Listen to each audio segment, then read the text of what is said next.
Thank you all for being here. This is our 5th annual Veterans Day Rally and Casket Demonstration, except for last year. Obviously, we had the year of COVID, so we didn't do one last year. There are a lot of new faces in the crowd. I appreciate some of you coming from far away, different states even. Thank you for being here. We're here to celebrate our veteran brothers and sisters on this Veterans Day. But we're also here to bring about awareness to the fact that 22 veterans commit suicide every single day. And this is a very sad statistic. And it represents the highest demographic of suicides across the board in this country. An analysis done in 2013 found a suicide rate among veterans of about 30 per 100,000 population per year, compared with the civilian rate of 14 per 100,000. That is more than double the civilian rate. Veterans make up a very small percentage of people in this country, yet they're at the highest rate of overdoses, mental illnesses, and being overprescribed and underhelped by the VA medical system. We are here to help urge the federal government, the state of Georgia, and the VA medical system to change their ways and learn and educate themselves on what cannabis can do to save our veterans. So thank you again for being here to this very important event.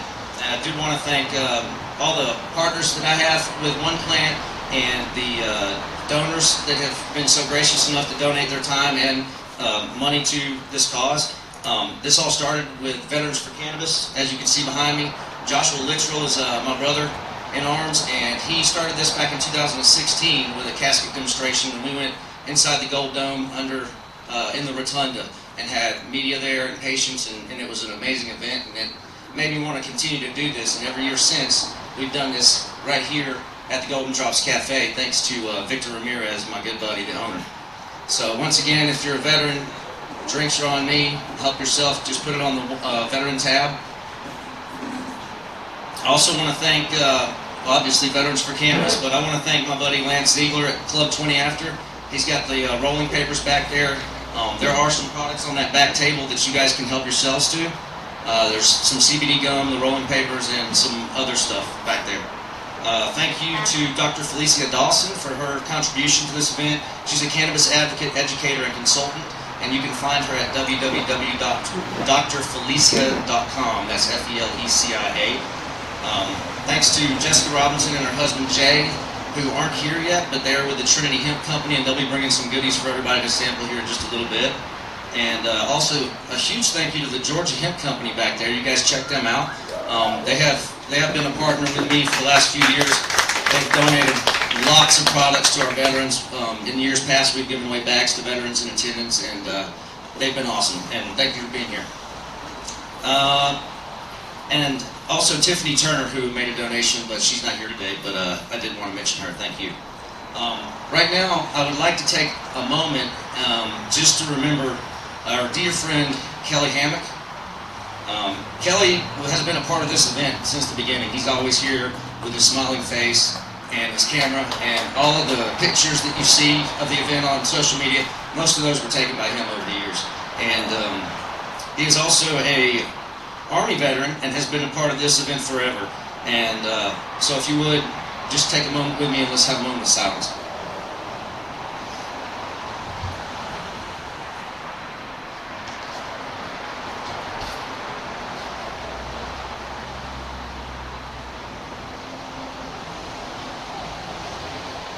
Thank you. And last but not least, I want to thank Peachtree Normal, who has been also a part of this event since the very beginning. They are an integral piece of changing these laws in the state of Georgia, and I'd like to give it up to Mr. Ryan Ralston, who is a Navy veteran, and he is the executive director of Peachtree Normal. So if you would come up here, Mr. Ralston.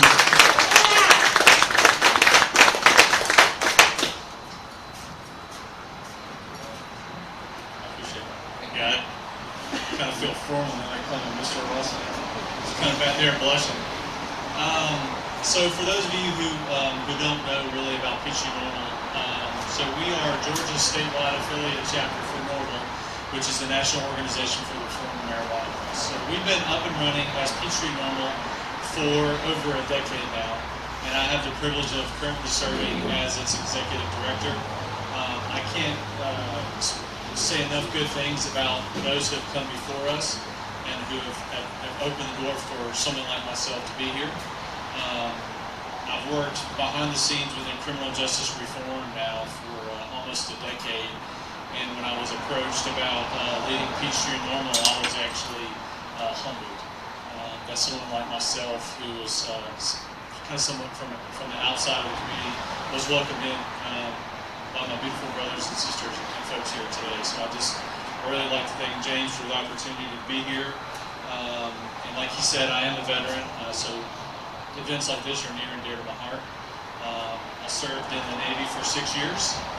I worked in their advanced electronics and intelligence field, so I was fortunate enough to spend the first 2 years as a student, and then spent 4 years deployed overseas. I'm a plank owner of USS Gonzales, DDG-66.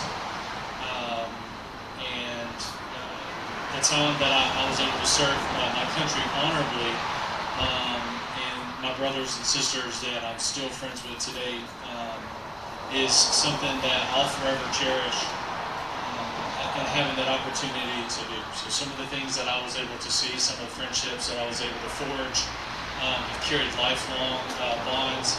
I served from '94 to 2000. We moved back here. I'm actually from Decatur. My wife and I moved back here in 2000, and went to work for an engineering company in Marietta, and was like, I was kind of happy. I kept thinking about my brothers and sisters and arms of brothers and sisters that I served with in the military. 2001, September 11th happened.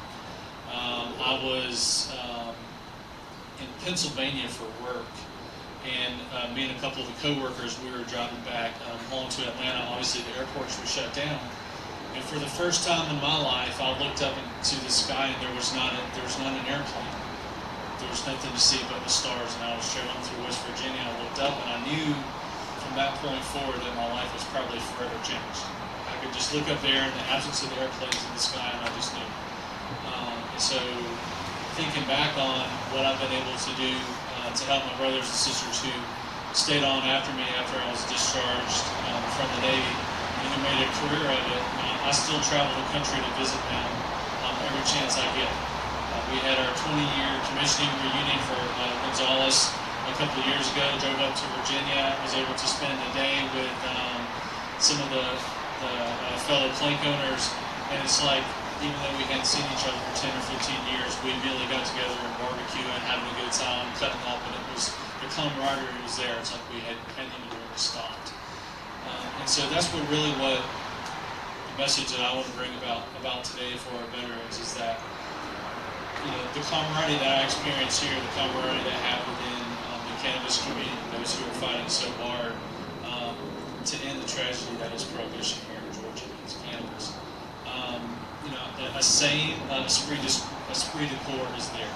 A same sense of brotherhood and sisterhood, a sense of family within this community is parallel to what I've experienced in the military. And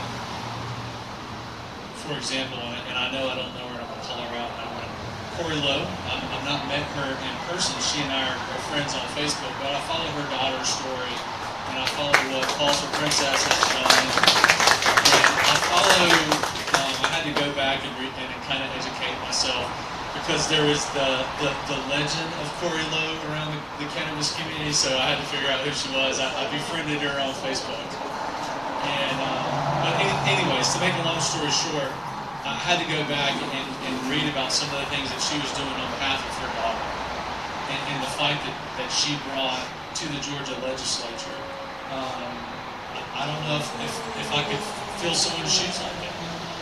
I don't know if I'm capable of doing what she was doing, all on behalf of her daughter. And if you are on social media, if you're on Facebook, if you can check out something like Calls for Princess and Corey's story that she shares so openly on a daily basis with tens of thousands of strangers, and it's absolutely humbling to see that. It absolutely touches my heart. And when I saw her here today, I was so excited, even though I've not met her in person. But I was like, I've at least got to explain to you guys that what she's doing.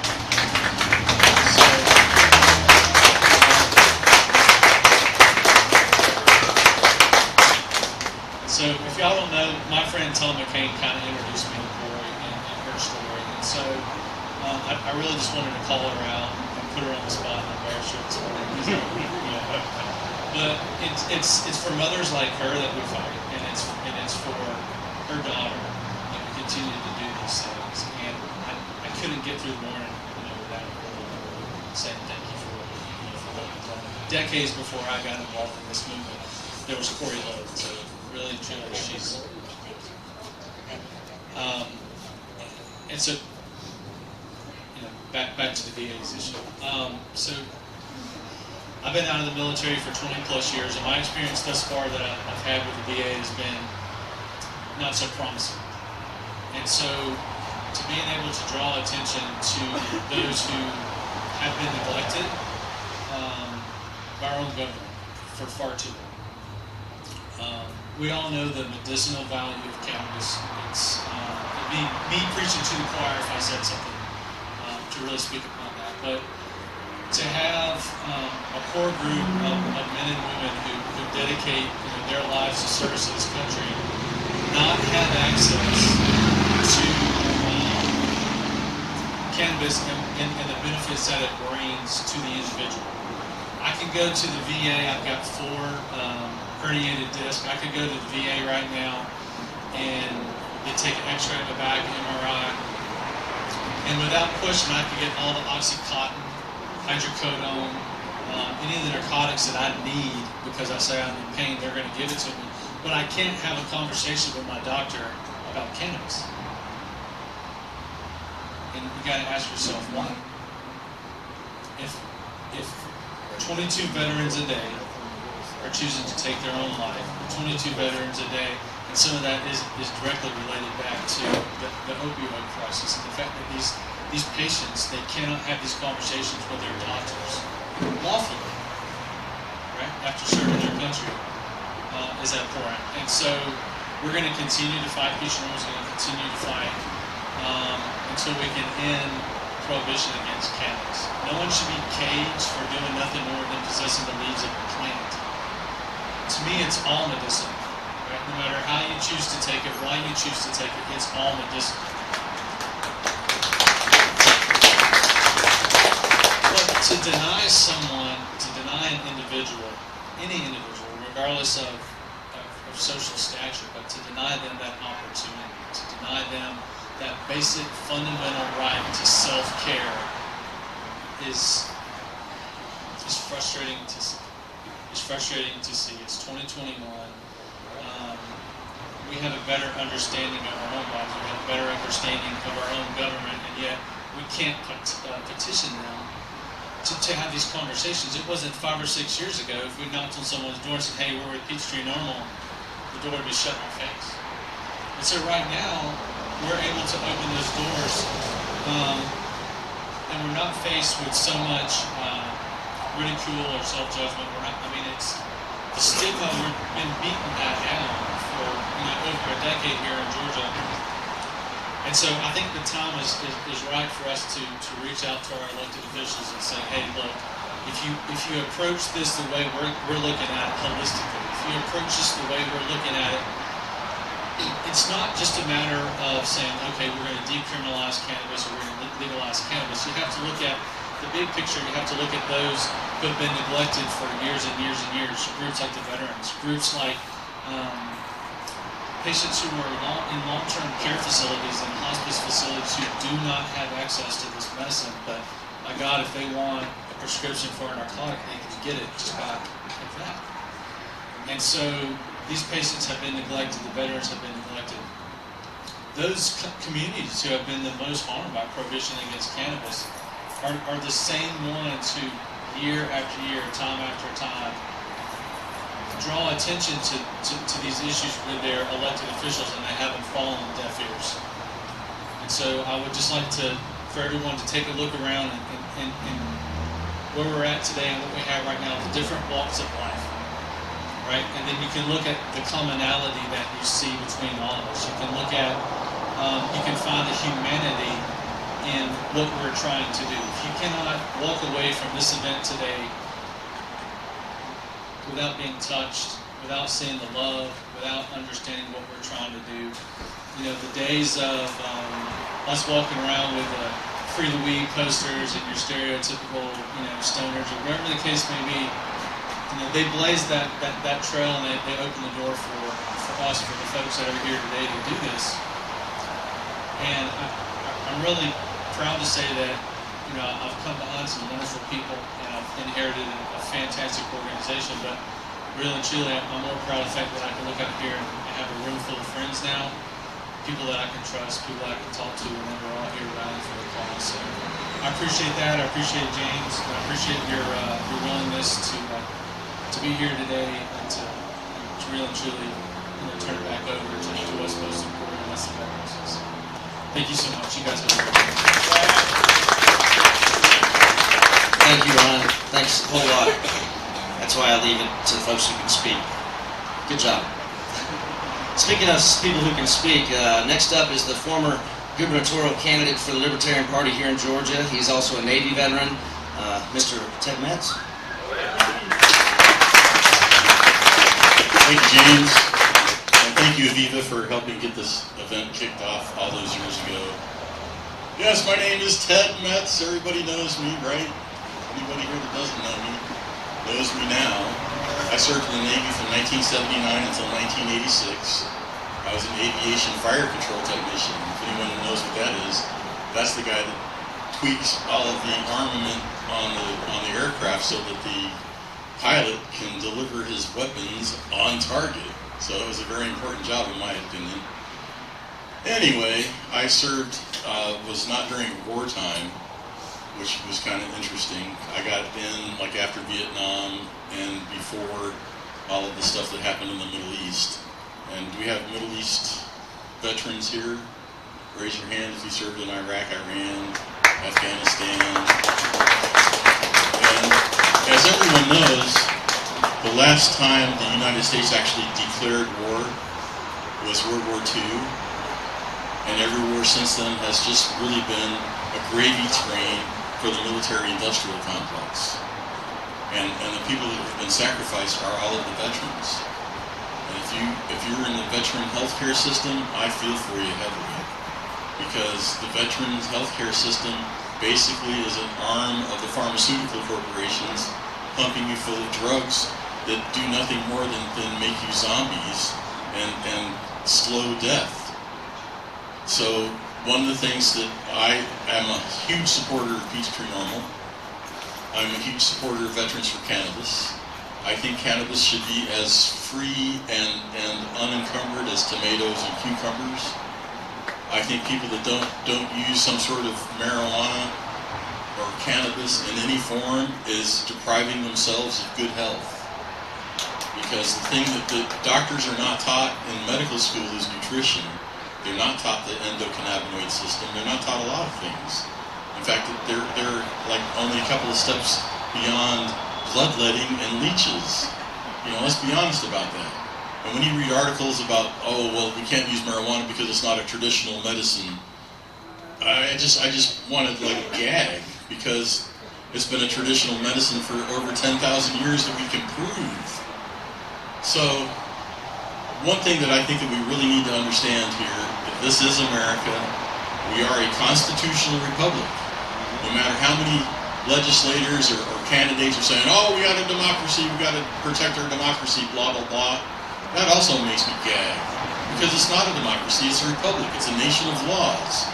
And if you've been following anything that's been going on lately, the federal government is so far outside of their constitutional constraints that we as veterans who swore an oath to uphold the Constitution of the United States and the laws thereof, we need to be sounding off. We really do need to be standing up in arms, angry that we're no longer following the Constitution. The administration that's currently seated in the White House is there to install communism. Let's call it what it is. It's communism.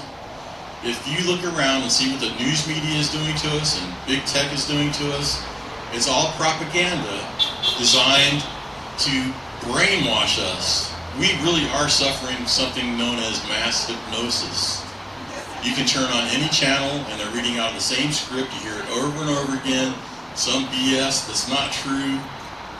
When Jen Psaki is up on the stage saying, well, yeah, we have the constitutional authority to do such and such. No, they don't. None of the news media calls them out, except for independent media. And independent media is so controlled by big tech that you can't find the stories of the truth anymore. We really need to do something. This is like the end times. If we don't stand up and start shouting out that we are a constitutional republic, and that Article 1, Section 8, Clause 17 constrains the power of the federal government to the confines of the District of Columbia, that's what we need to do, is shove the federal government back in their constitutional box. They do not have any authority over the states. The states formed the Union. The states are in control of the federal government, not the other way around. And the more we stand up to it, the more we let them push us around, the more of our freedom they're going to take. And they have taken a lot. Who wants to have these vaccine mandates? No show of hands? Can we get a show of hands for people who actually trust Big Pharma and what they claim is a vaccine? You can, if you use a different, I'm sorry, I'm getting a message. If you know how to use a search engine other than the mainstream search engines, you can actually find actual scientists talking about the way that our human genome is being modified. Here's the deal. The spike protein is the poison. If you're getting injected with spike proteins or an mRNA, which has your own cells produce spike proteins, let me tell you, you're in for a miserable, long-term death. Because that's what it is. This is all about Agenda 21, Agenda 2030. They're trying to depopulate us. Now, we're going to talk a little bit about military strategy. Some of you guys were actually veterans. Some of you actually understand a little bit about military strategy. Everything that the federal government has been doing, they learned from the Romans. How to divide and conquer and use fear to control. We have never been more divided right now than ever in our history. And the mainstream media and the government is propagandizing us. The NDAA of 2012 basically eclipsed the Smith-Mundt Act, which was the prohibition on domestic spread of propaganda. And now almost everything you hear on the radio, everything you see on TV is propaganda. They are mass hypnotizing us to the point where something that's a psychological thing called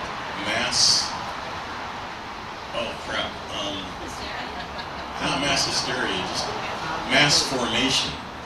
They're working on mass formation. And mass formation basically is that if they get 30% of the population to think a certain way, like, communism is good,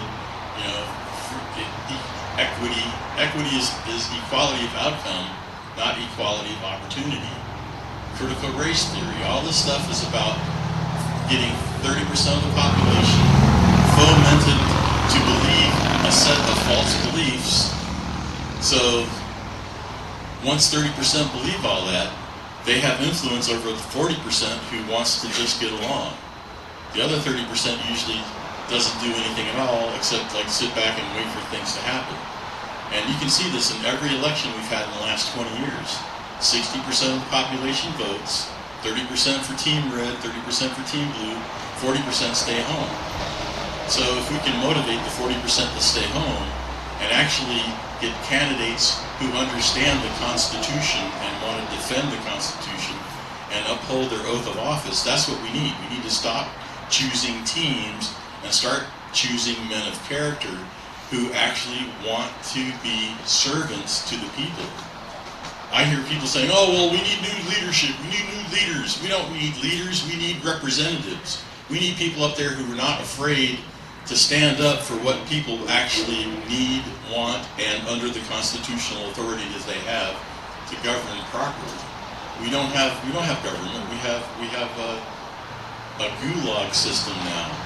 where we have people up in Washington doing whatever they want to enrich themselves, their families, and their fraternity and sorority brothers and sisters. It's really getting ridiculous, and we have to put a stop to it. And the way to do that is to communicate, talk to your neighbor. Why do you think they did all these lockdowns? To keep people from gathering and actually discussing the real issues. If you talk to your neighbor, you'll find out that a lot of the things that you're being told by the media is absolute BS. Do I have an agreement with that? A lot of what we're getting right now is BS. And we can put a stop to it by withdrawing our support. I hear a lot of pundits, from especially the right side of politics saying, oh, we need to start practicing civil disobedience.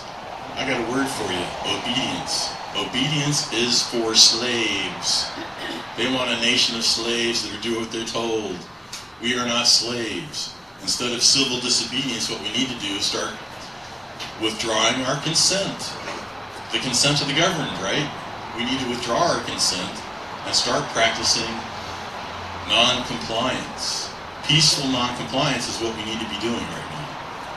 So one of the things that a lot of people say, oh yeah, if you just vote different, they say that we have the soap box, the ballot box, and the cartridge box.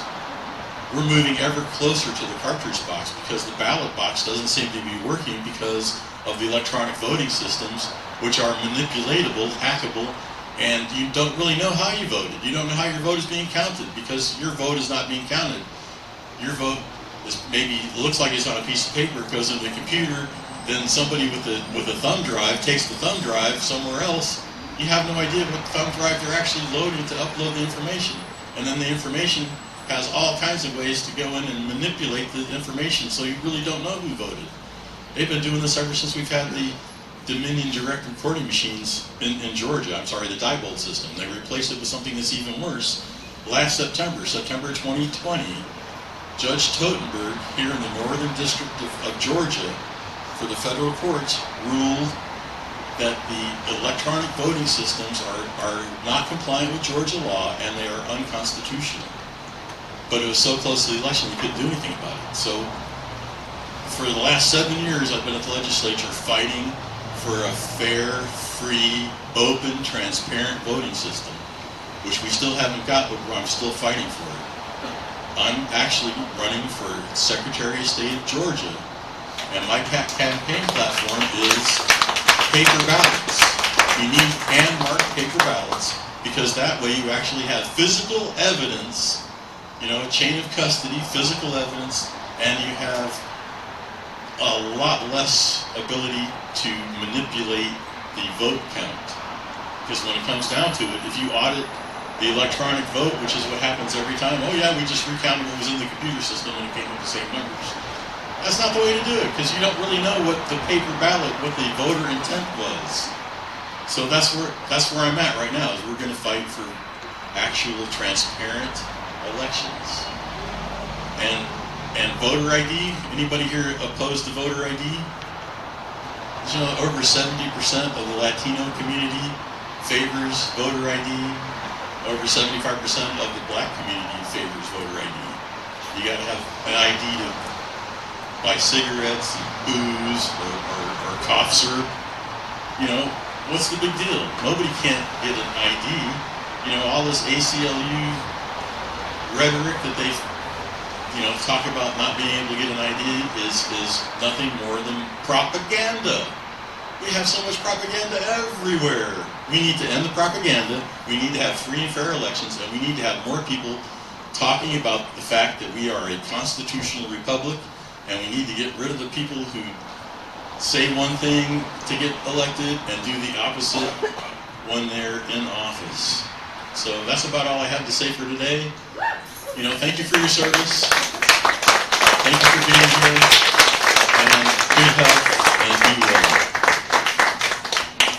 Thank you, Ted. I told you he could talk. So next up, I'd like to introduce the candidate for Congress in Georgia's 7th District, Mr. YG Nightstorm. Come on up, sir.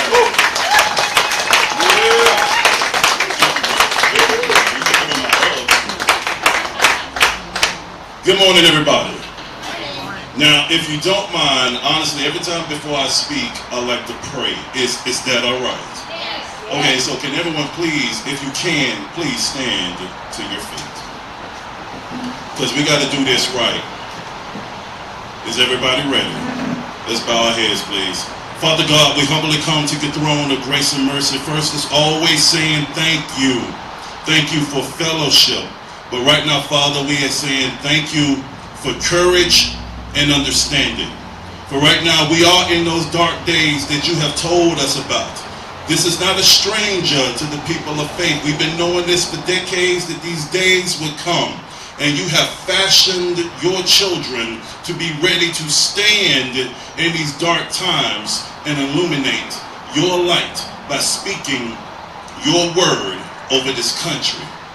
Now we ask, Father, for more courage. We ask, Father, for more understanding of others who are still asleep, who got their eyes closed, and also willfully ignorant, who don't want to see because they're scared.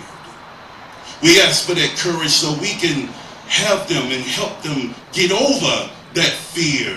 Because honestly, if we believe in you, you are the author of the book of life. There is no need to be scared of other characters on a page. So we say thank you, we love you.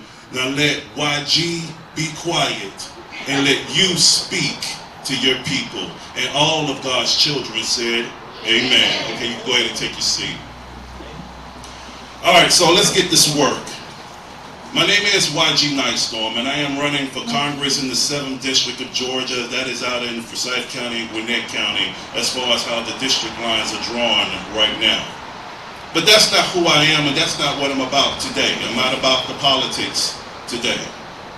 We're about talking about our veterans, and personally, my father was in the Army.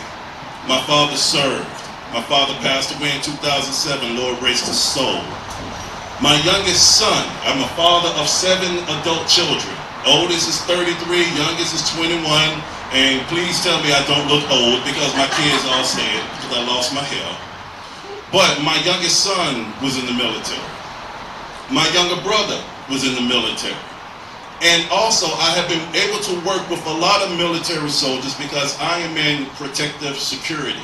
I've done private bodyguarding for celebrities, CEOs, very, very rich people with more money than sense, always making an enemy out of folks they don't need to be making enemies with.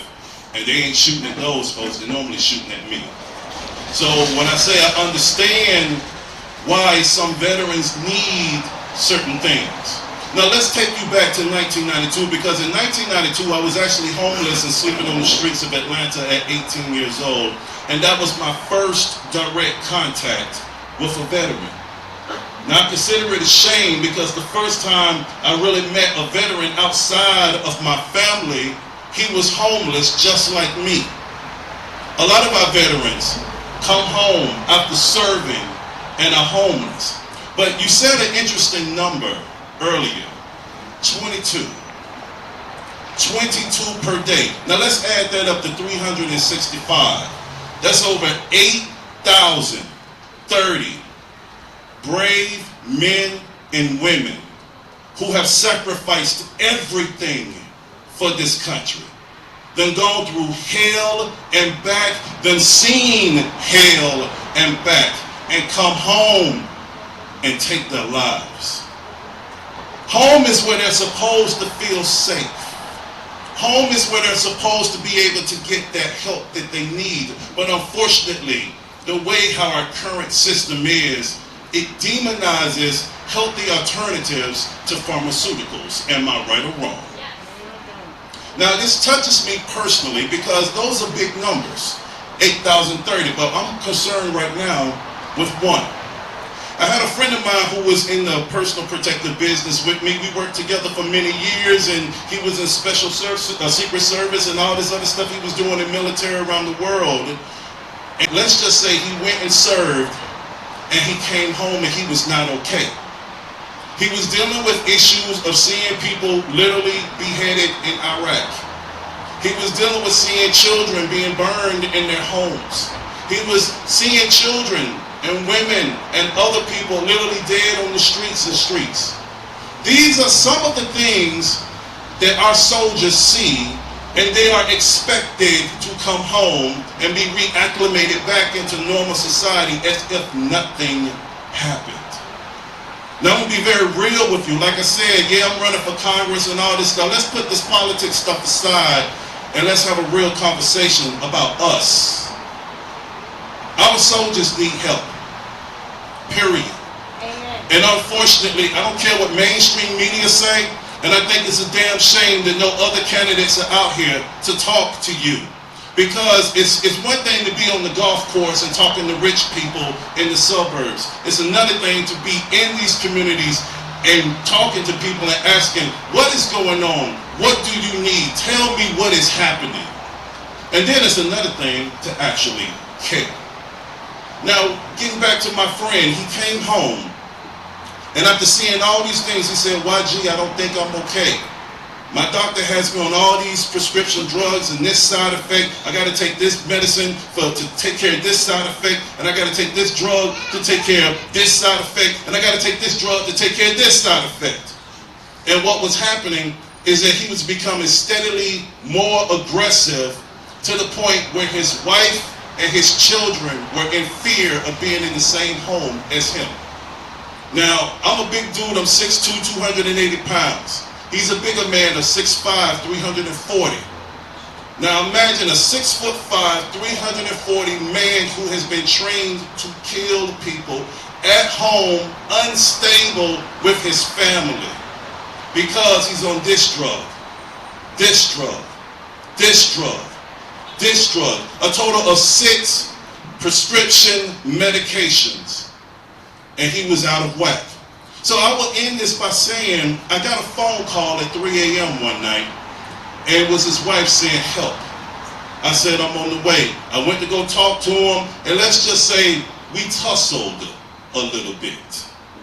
Let's just say that. Now, you imagine these two big old dudes that was like WWE up in there. I said, bruh, you ain't finna leave this house. YG, get out my way. I said, bruh, nah, bruh. If we gonna do this, we're going to do this. I took my gun off, took my coat off, and I said, we finna go. Because right now, you need help. So, to really further explain this, once he decided to try to attack me, and once I was able to get him down, of course, now police are called. And we also know there's plenty of veterans who are getting locked up like crazy because of these side effects, because of these behavior issues that they are suffering, and they can't get help. Unfortunately, I'm sorry, they can't really get help at the VA. We're being real with it, okay? We having a real conversation now. You ain't talking to a politician, you're talking to a brother, a man who has suffered right along with you and seen this darkness. He couldn't get the help he needed, and unfortunately, 3 years ago, he took his life. 8,030. He's a part of that each year. Now, some politicians are afraid to talk about stuff like this, because they say, oh, it's going to mess us up with our donors, or it's going to mess us up, it's going to mess up our reputation. How about this? Stop being so worried about what donors think and get out here with the people and see what the people need. Because if you are going to run for Congress, Senate, City Council, President, or anything, you are to serve the people, not the people serve you. Period. You can't be scared. And you got to be willing to take those risks and speak on issues, because if you're going to say, brother, I'm going to be your voice, sister, I'm going to speak for you, then you better do it. And if they don't, hold them accountable. Now, I also have children, like I said, and very close family members who have gotten the benefit of cannabis. Look at this, a political candidate saying the word cannabis. Yeah, I told you I ain't scared. It's the truth. This is reality. This ain't play. This ain't something that you see on CNN and people pretending. I am willing to stand for anything that can save the lives of our veterans, because guess what? Those veterans is somebody's son. Those veterans is somebody's daughter. And this touches my heart because, like I said, as the father of 7 children, my oldest, Victor, in 2008, he was killed on his job at 19. So I know what it feels like to lose a child. And so far we got a set of 8,030 parents per year losing sons and daughters when it don't really have to be. So I'm going to say this, and I need for everybody to one more time stand to your feet, please, because we're going to end this the right way. And I'm talking to every last one of you because I'm seeing your faces right now. I want to say to every single veteran who has served, thank you for your sacrifice.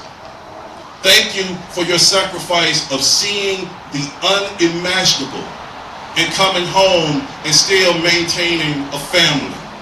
I want to say to the spouse of every veteran out here, thank you for your sacrifice, for still willing to stand with your husband or your wife when you know they got some issues going on, and you deal with it, and you still hold them tight and hold them close, no matter what is going on, no matter how much hell being raised, you are still standing for your spouse. Thank you to the children of veterans. When you're seeing daddy not quite right, when you're seeing mama not quite right, and you are praying, and you are bringing them their food, and you are bringing them everything they need and telling them, Mom, Dad, you are loved. Thank you for that sacrifice. And thank you to all the siblings and the friends of veterans. When you are seeing them suffer, you stand in the gap for them, because true brotherhood and sisterhood and fellowship is not about when it's easy. It's about when it's hard, and standing up for people who have stood for this country and gave the ultimate sacrifice and were willing to do it again as they go on tour after tour after tour, and willing to make that ultimate sacrifice. So I will tell you this, as a person that's running for Congress, I want to fight for families. I don't care about the foolishness. I don't care about the garbage. I don't care about the politics. I don't care about people clout chasing and trying to do whatever. I don't care about none of this stuff. I want people to be safe. I want people's lives to be saved. And I don't want any other parent, any other father to look in the casket and see their child. That is the greatest pain any parent can feel.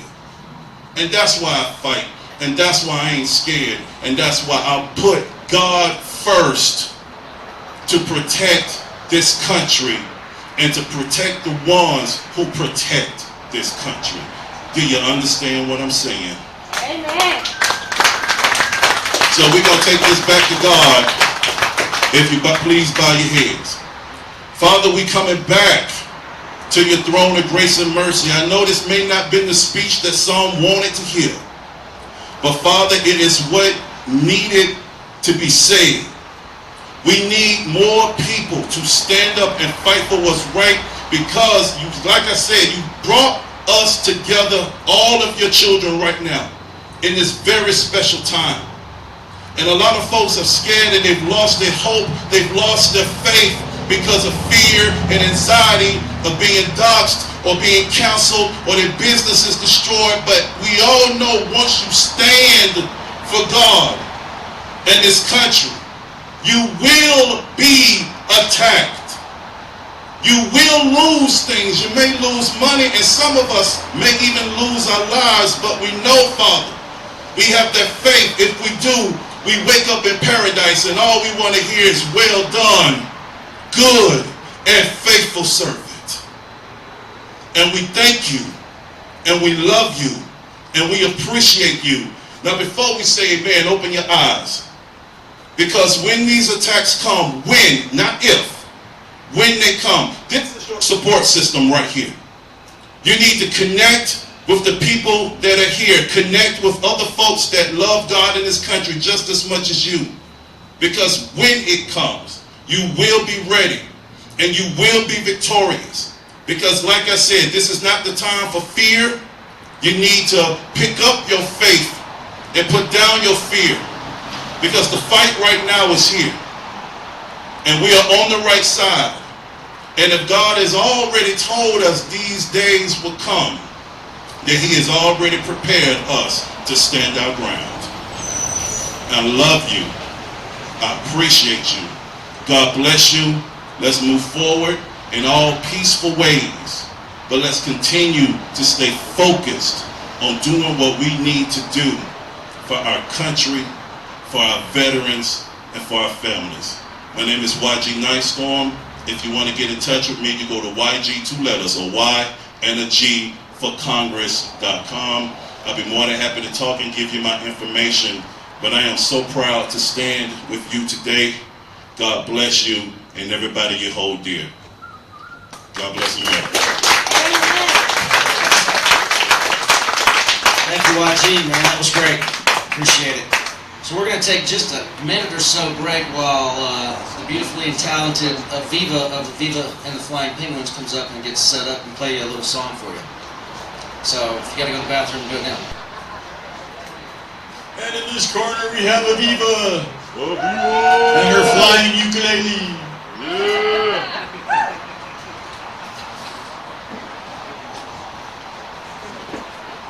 Olive Life, everyone. Greetings.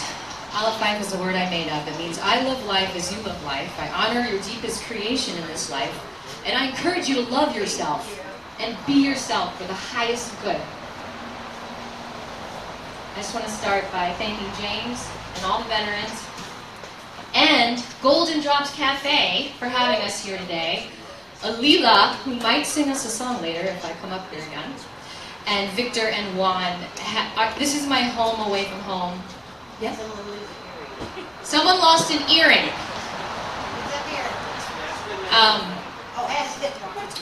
This is my home away from home. I'm here every Saturday from 3 to 5. They basically welcomed me into this Golden Drops family, and it's a beautiful, beautiful place to be.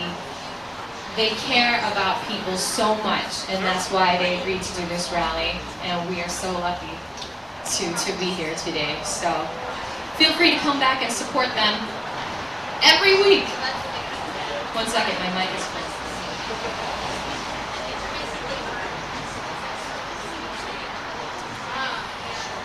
So before I sing some songs for you,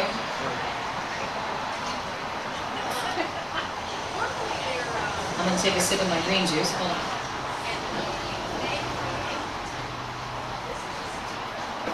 I just want to introduce myself, and I want to encourage you to breathe with me.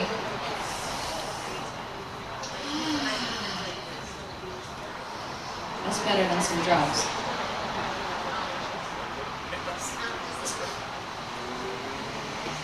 I think people are still settling in, but there's always that break, and then it's hard to get everyone's attention again, you know?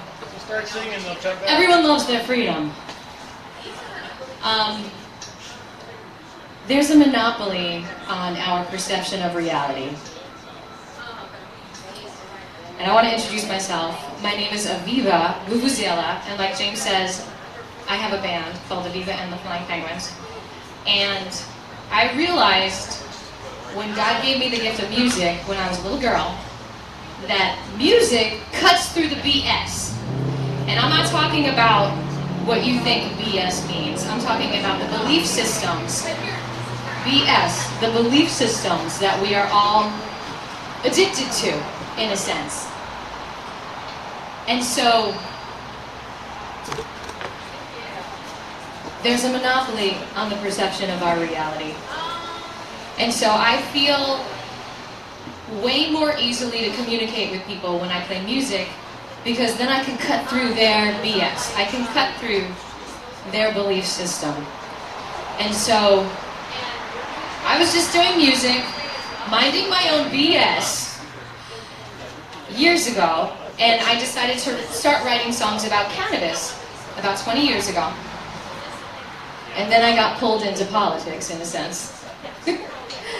And so I organized the Georgia Hemp Economic Revival Organization because some people were listening to my song Cannabis car, and they said, well, why don't you try changing the law? I said, I am. I'm changing people's belief systems. I'm going around, I'm singing this song, I'm cutting through the shame, I'm cutting through the stigma, and I'm singing about how you can use cannabis for fuel. You can use hemp seeds, hemp protein powder, hemp shampoo, which was under attack at one point. It was threatened. Thanks to our friends Dr. Bronner's and some others, we have the freedom to at least use industrial hemp, but not grow it here in an easy way. We finally can. We have the victory. We can finally grow hemp, but hemp is one plant. It is cannabis, and so there's still this BS, this belief system that part of cannabis is good, part of it is dangerous, part of it is bad, and it's all a bunch of BS. There's a monopoly on the perception of our reality. But we can change the world not only by rallies like this and by talking to the legislators, which is a pretty grueling process, and I don't wish it on anyone, but through simply changing our perception of reality. From simply changing thinking that something is being done to you to thinking I'm creating this reality right now. I actually am a creator. So cut through the shame, cut through the fear, because I can create this. It might take 20 years, but I can create this by myself. And then when I include the vibrations of everyone around me, we're creating it together so much more powerfully because we're all shifting the perception of reality. And the universe accommodates our perception of reality, that 30% that someone was talking about. So this song is about how you can change the world, not only by the things you do, but by the things you feel. Because God, the universe, whatever you want to call it, it puts feelings in us. And when we feel really good about something, the universe is like, okay, I hear you. That's a vote. That's a ballot in the box. We're going to make this happen for you. We're gonna make, you know what we're gonna make happen? All of us growing our own cannabis in our own gardens. Because until we can do that, the fight is not over. Cannabis is a vegetable. Cannabis is a medicine. And years ago, you know what happened? They gathered up all the medicine women and the medicine men, and they called them witches. And you know, one of the industries that was behind that is the sugar industry. It's a tricky thing. This monopoly on our perception of reality. Oh, how fun! Let's get a bunch of kids to dress up like evil witches and give them free candy. That just happened. That's a vote. We voted for that because it's fun, right? You know what's really fun? Plant medicine. And I'm not talking about just cannabis. Psychedelic mushrooms are so good for our veterans right now. One of the only thing that can pull them out of some of the depression they're going through, some of the repeated memories that they can't get out, the pattern. So we're changing that right now. That access. Because we're voting for it with our hearts. How are you gonna change the world? Are you gonna be the change? Or are you gonna wait for change to rearrange you? How are you gonna change the world? Are you gonna be the change? Or are you gonna wait for change to rearrange you? How are you gonna change the world? Are you gonna be the change? Or are you gonna wait for change to rearrange you? How are you gonna change the world? Are you gonna be the change? I'm not complacent, adjacent to a man, patiently erasing me, erasing me. Oh, we erase that's free. Planetary times of chase with planetary changes. Are you with me when I say I see potentially? We're here on heaven. How you gonna change the world? Are you gonna be the change? Or are you gonna wait for change to rearrange you? How you gonna change the world? Are you gonna be the change? Or are you gonna wait for change to rearrange you? How you gonna change the world? Are you gonna be the change? Or are you gonna wait for change to rearrange you? How you gonna change the world? Are you gonna be the change?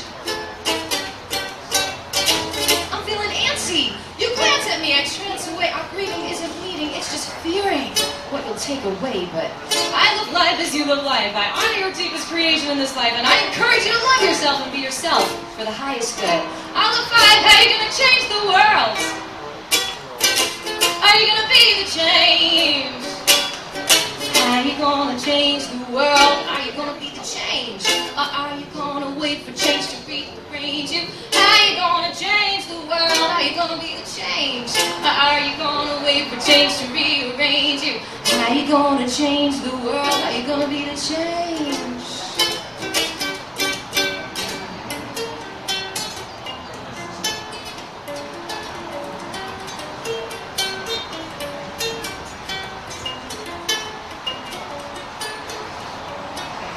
I'm gonna say the verse for the universe, so she can see her stars, so she can see you glow. Let's say the verse for the universe. We're gonna sing a verse for the universe, so she can see her stars, so she can see you glow. Just one word, one verse. As we traverse the space, rehearsing might reverse in this version, aversion to light. Let's all sing together. F-R-E-E. Free.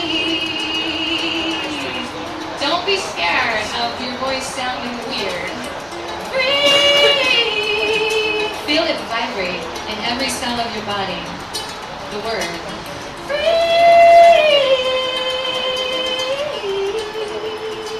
'Cause you are free.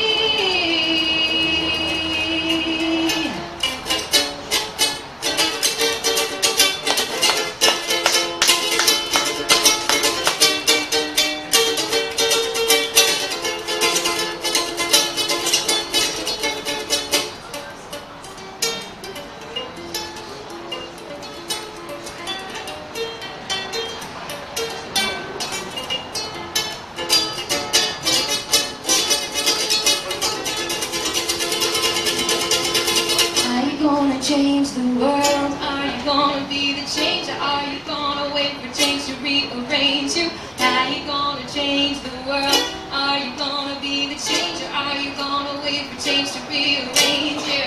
How you gonna change the world? I can't hear you. Are you gonna be the change? How you gonna change the world? Do you know that you're beautiful? Do you know that you're powerful? Do you know that you're capable? Do you know that you're absolutely free? There's a monopoly on the perception of reality that you're not, but you actually are free. And a lot of people have fought for that, ironically.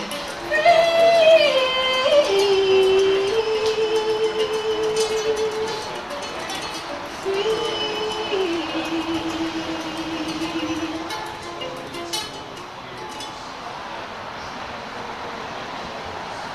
So, thank you. Thank you. We're also free to pray. Cannabis is a sacrament. A lot of plants are sacraments. Herbs are sacraments. Dandelion root is a sacrament. And even because of the monopoly of our perception of reality, even herbal medicine is full of quacks, right? We have to stand up for that. We can hear it. We can hear people talking about it, and we have to have the courage to say, no, that's not true. It has helped my sister, it has helped my brother, it has helped my mother. You don't have to rely on you don't have to be dependent on the medical industry. You don't have to listen just because this is the hook. Health insurance covers it. Well, just because it doesn't cover you taking a deep breath right now, doesn't mean that you don't have the choice to do what's healthy for you. One of the loopholes is that the Supreme Court did rule that you can use any sacrament legally if it's for religious purposes. If we open up cannabis churches everywhere, we have the right to grow cannabis in our own gardens because it is what God gave us. right now, there's a huge case going on with Adam de Armand. He's a Native American medicine man who has been persecuted. You can look it up. He is in the midst of a case where if he wins this case, it will allow cannabis churches everywhere. So we all need to get behind him and create this movement of religious cannabis because it's moving way too slowly. The veterans need it now. And cannabis religion is allowed right now. We can shift this perception of reality and create that together. I believe in us. So this next song is actually a prayer. It's called My Sacred Agreement.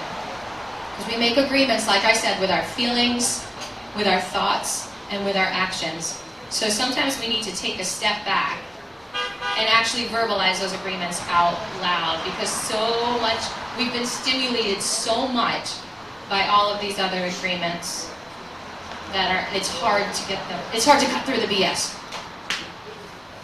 But prayer does it. So I have one extra copy if anyone wants to take it. The words might have changed a little bit. I'll need it back. But if anyone wants to try to sing along. Otherwise, please consider this a moment of prayer. You can always hum along.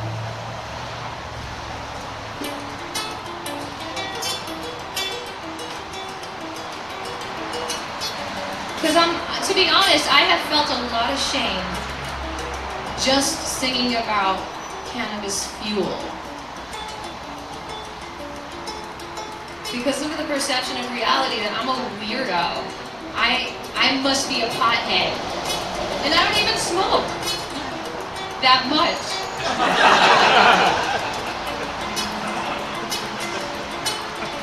But there's been times in my life when I've religiously not smoked. Because people thought I was infiltrating the cannabis movement. They thought I was a spy. But I promise I'm not. I make an outstanding agreement to honor and respect cannabis as a plant for food, free to be planted, harvested and processed by all. The more of us who focus on this song, I believe the quicker we can change reality. Not that I want your attention, but I break any past contract known and unbeknownst to me that has taken away my freedoms and security. But not limited to being punished, shamed, lied to, neglected, shocked, blocked, or manipulated in regards to my personal relationship with and awareness of the cannabis plant. I am committed to spreading education about the many uses of cannabis, from fuel to paper, of biomedicine, technology, and ceremony.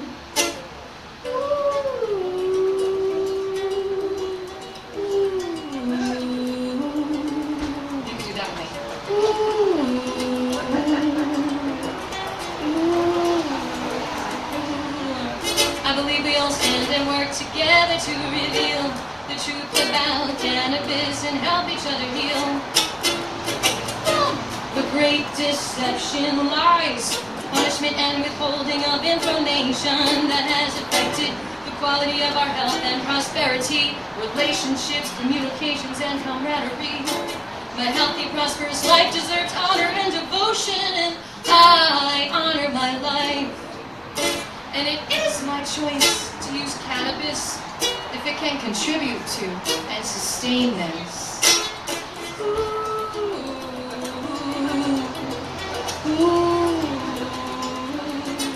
I release any and all shame and fear if it's connected to this belief.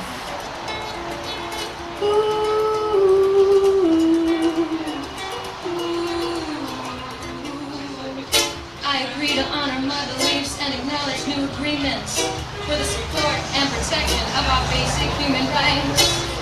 In regard to protecting and caring for ourselves, others, Earth, and Earth's resources, I further agree to and believe that it is my right and any human's right to grow cannabis in a personal garden, family and or endowment industrial park. All suppression in the form of laws or otherwise that is out of agreement with this new contract is in violation of our beliefs, and it is my responsibility to make sure there's relief. And this is hard, far away, until total liberation is achieved. Ooh, ooh, this is my sacred agreement and commitment, and I see that it is good.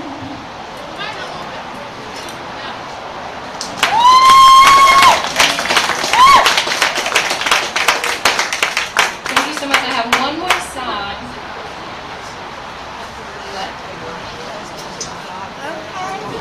Stay to take it down. Well, you'll be there in spirit. Yes, be careful. Send your husband our love.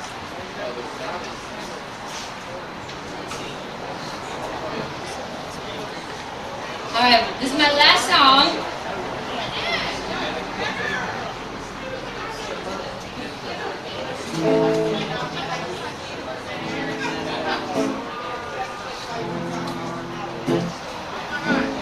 And this is on, you can find all of my music on Bandcamp. If you want to keep saying these prayers, it's avivaandtheflyingpenguins.bandcamp.com. I put an album together called Raw Hemp Jelly, and so it's got all the Cannabis songs on it. This is actually a song that James wrote with me. You might not know he's actually a singer. He kind of keeps that under the wraps. But we went as a group to check out the Tennessee hemp maze before it was legal here in Georgia. And he conceived of the whole concept of this song, and we wrote it on the way together. So you're invited to sing it with me, James. We've got a mic for you over there.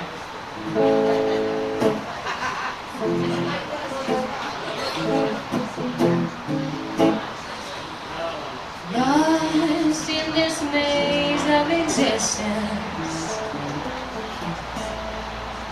we're trying to find our way, grieving about time wasting away everything. Hoping each turn brings us closer, pointing us out of this trap. But we won't know until we get there. Oh, if we just had a map. 'Cause there is no clear direction. It's messing with our perception. Wanting to get out but pull deeper in, circling back to where we began. There is no clear direction. Feeling around with frustration. Wanting to get out but pull deeper in. One of these paths is bound for the wind. But we don't have to go anywhere else. We can just stay right here. And if we look at the walls around us, the answer is very clear. The answer's in the walls, yeah. Growing tall, tall, yeah. It's for us all, yeah. There's so much that hemp can do. The answer's in the walls, yeah. Growing so tall, yeah. It's for us all, yeah. There's so much that hemp can do. Come on. Hemp is all around us. Hemp is here to save us. We're not stuck in a maze anymore. Hemp's here to embrace us. I think James needs a little peer pressure to get up there. At least the chorus, you know? Good.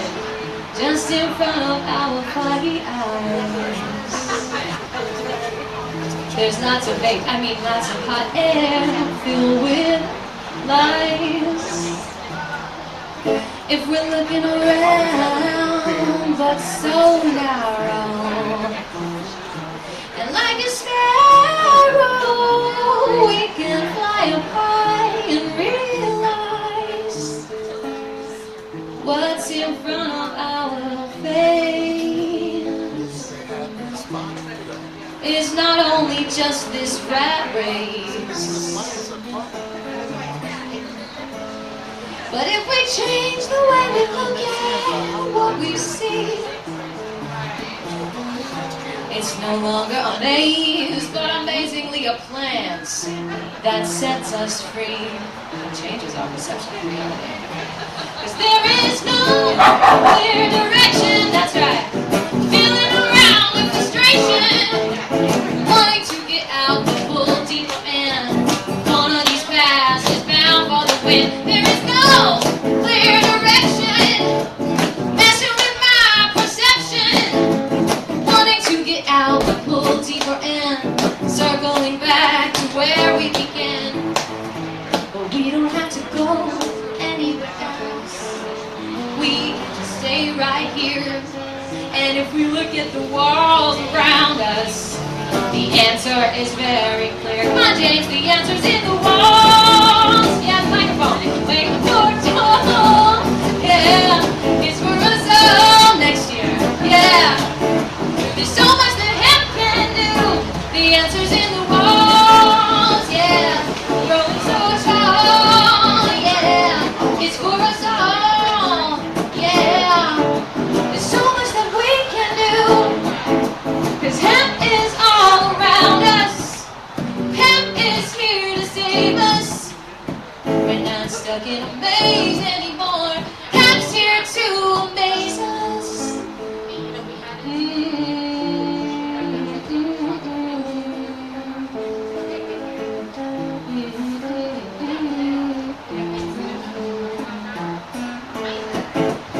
All we see is all around us. We're not lost at all.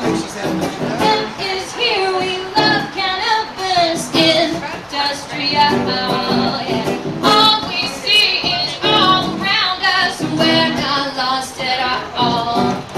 Hemp is here, we love cannabis industrial. The answer's in the wall, yeah. Growing so tall, yeah. It's for us all, yeah. There's so much that hemp can do. The answer's in the wall, yeah. Growing so tall, yeah. It's for us all, yeah. There's so much that hemp can do. Everybody, hemp is all around us. Hemp is here to save us. We're not stuck in a maze anymore. Hemp's here to embrace us. One more time. Hemp is all around us.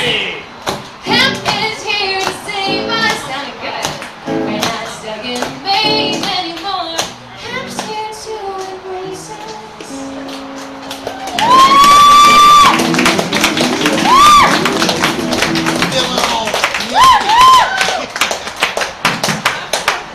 Thank you, Aviva.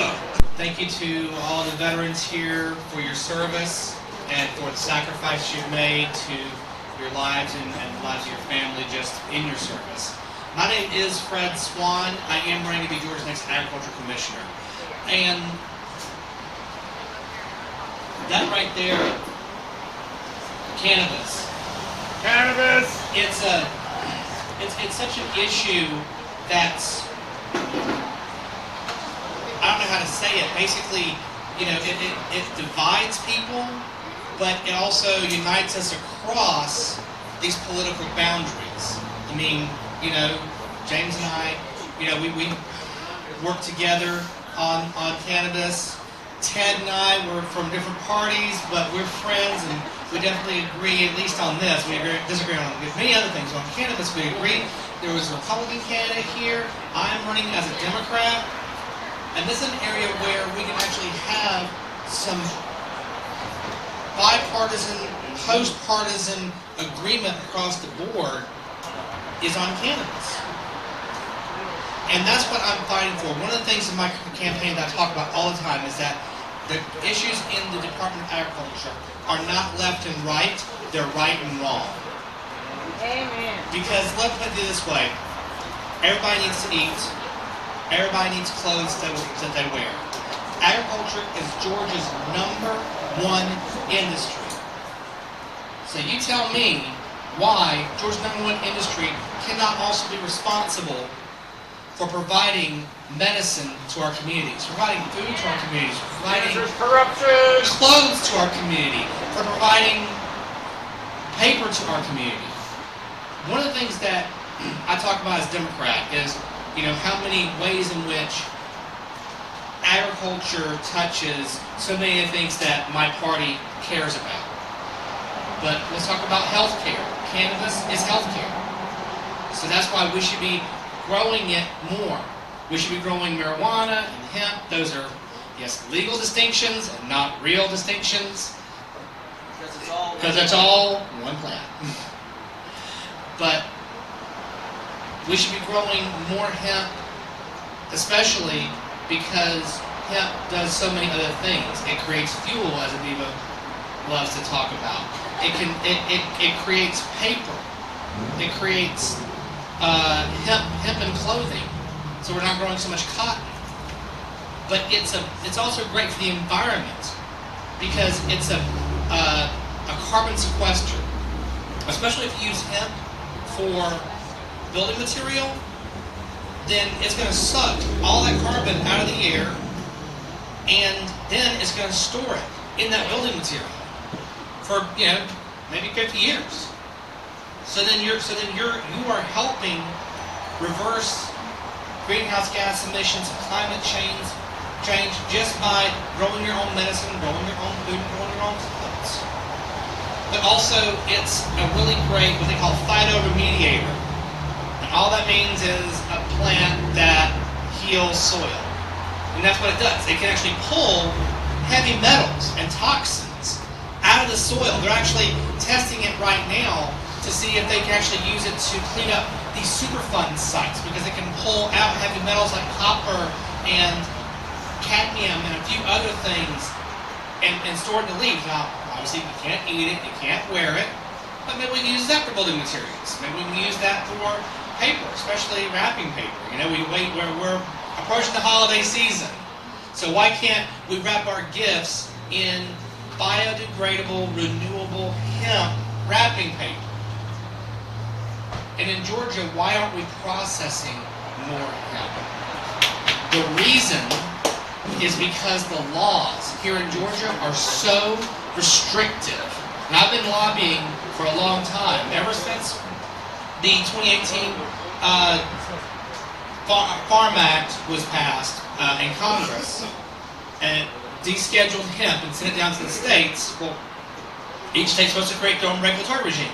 Well, the one in Georgia, pardon my language, it sucks. It really, really sucks. Let me tell you something about being a processor. Let's say you want to be a processor here in Georgia.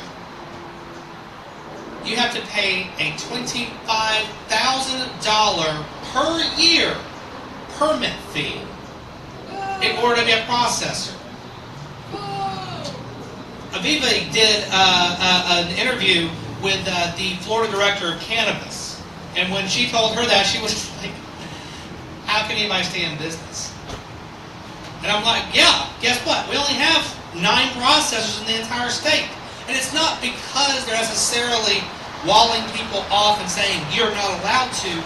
They're creating an artificial barrier of this fee so that only the big guys can get in. Meanwhile, in places like Florida, the fee is $600. I heard in North Carolina, it's $200 to grow, process, and retail for 2 years. But here it's $25,000. Here's another crazy thing that our current hemp laws state. Currently, right now, you cannot get a license to grow. You need a license to grow, first of all. I don't need a license to grow mushrooms. I grow mushrooms. I don't need a license to grow mushrooms, but you need a license to grow hemp, first of all. You cannot get a license to grow, or a permit to process if you have a misdemeanor drug conviction in your history. Not even a felony. That's not even like you're trafficking. Like you literally got caught on the corner with a dime. That's it. You're now you did that when you were 19. You paid your debt to society, which shouldn't have been a debt to society. We'll get into that. And then now you want to start a business and raise your family in a community where you're actually going to help your community, and you can't even do that because they say it's a misdemeanor drug conviction. So guys, there's a lot that's wrong with our current hemp laws. There's a lot that's wrong with the fact that the marijuana prohibition is wrong. The fact that the only THC you can have is low THC oil is wrong. The fact that so few companies are even allowed to do the low THC oil growing and processing is wrong. The fact that those permits were doled out behind closed doors and nobody knows how those decisions were made, although we know as a bunch of good old boys stuff. It's one of those things, I don't have any proof, but I know that it was the good old boy system at it again. And this isn't some highbrow conversation about rights and the Constitution. This is literally just, these guys are in a room and they pass a bill and that's it. And we need more people like you to stand up and tell them, no, you're not going to take this from me. And there are ways in which we can do that. First of all, obviously, supporting pro-cannabis candidates. Please visit fredforgeorgia.com and facebook.com/fredforgeorgia. But also, right now, the General Assembly is in special session for the redistricting maps, which is a total fiasco in and of itself. But then in January, they're going to be back in regular session. And I happen to know that the hemp bill is going to be opened back up, at least in the Senate. So that means that there's going to be hearing, or at least a hearing in the Senate Ag Committee meeting. Guess what? Those are public. You can just go to those. And they have public comment. If you go early, you sign up, and then you stay at the podium. You tell them why the law needs to be changed. And if they have enough of us, then they start to get scared. Because that's been the problem. I've been in that room. It's a few of us. We're very passionate, and they're like, yeah, fine. I'll tell you what, when they get some South Georgia farmers in there who are saying, my family's been farming for generations, and I can't grow hemp with these laws. I've got a cotton gin that I've been running, but I can't process hemp with these laws. I can't stay in business. That's when they start getting a little nervous. When they get a bunch of people like you who are just passionate but everyday people who stand up and say, you know, I didn't elect you to do this. I want there to be more free grow. I want hemp. Why isn't hemp like any other crop? I can grow tomatoes in my backyard. I can also start a tomato farm. I should be able to grow hemp in my backyard. And I should be able to start a hemp farm. What's the difference? And let's talk about marijuana and THC. I should be able to grow that in my backyard and start a marijuana farm. Amen. Because it's medicine. But guess what? Even if it wasn't medicine, even if the people just want to get high because they like being high, guess what? They should be able to do that too. Because if I can go in Gold Drops right now and get a shot of courage with my coffee. Perfectly legal, perfectly fine. Nobody says a word about it. But if I want to just light up right here and there's law enforcement around, I'd be in trouble. That's not right. And I'm sorry, but somebody needs to say it. It ain't right.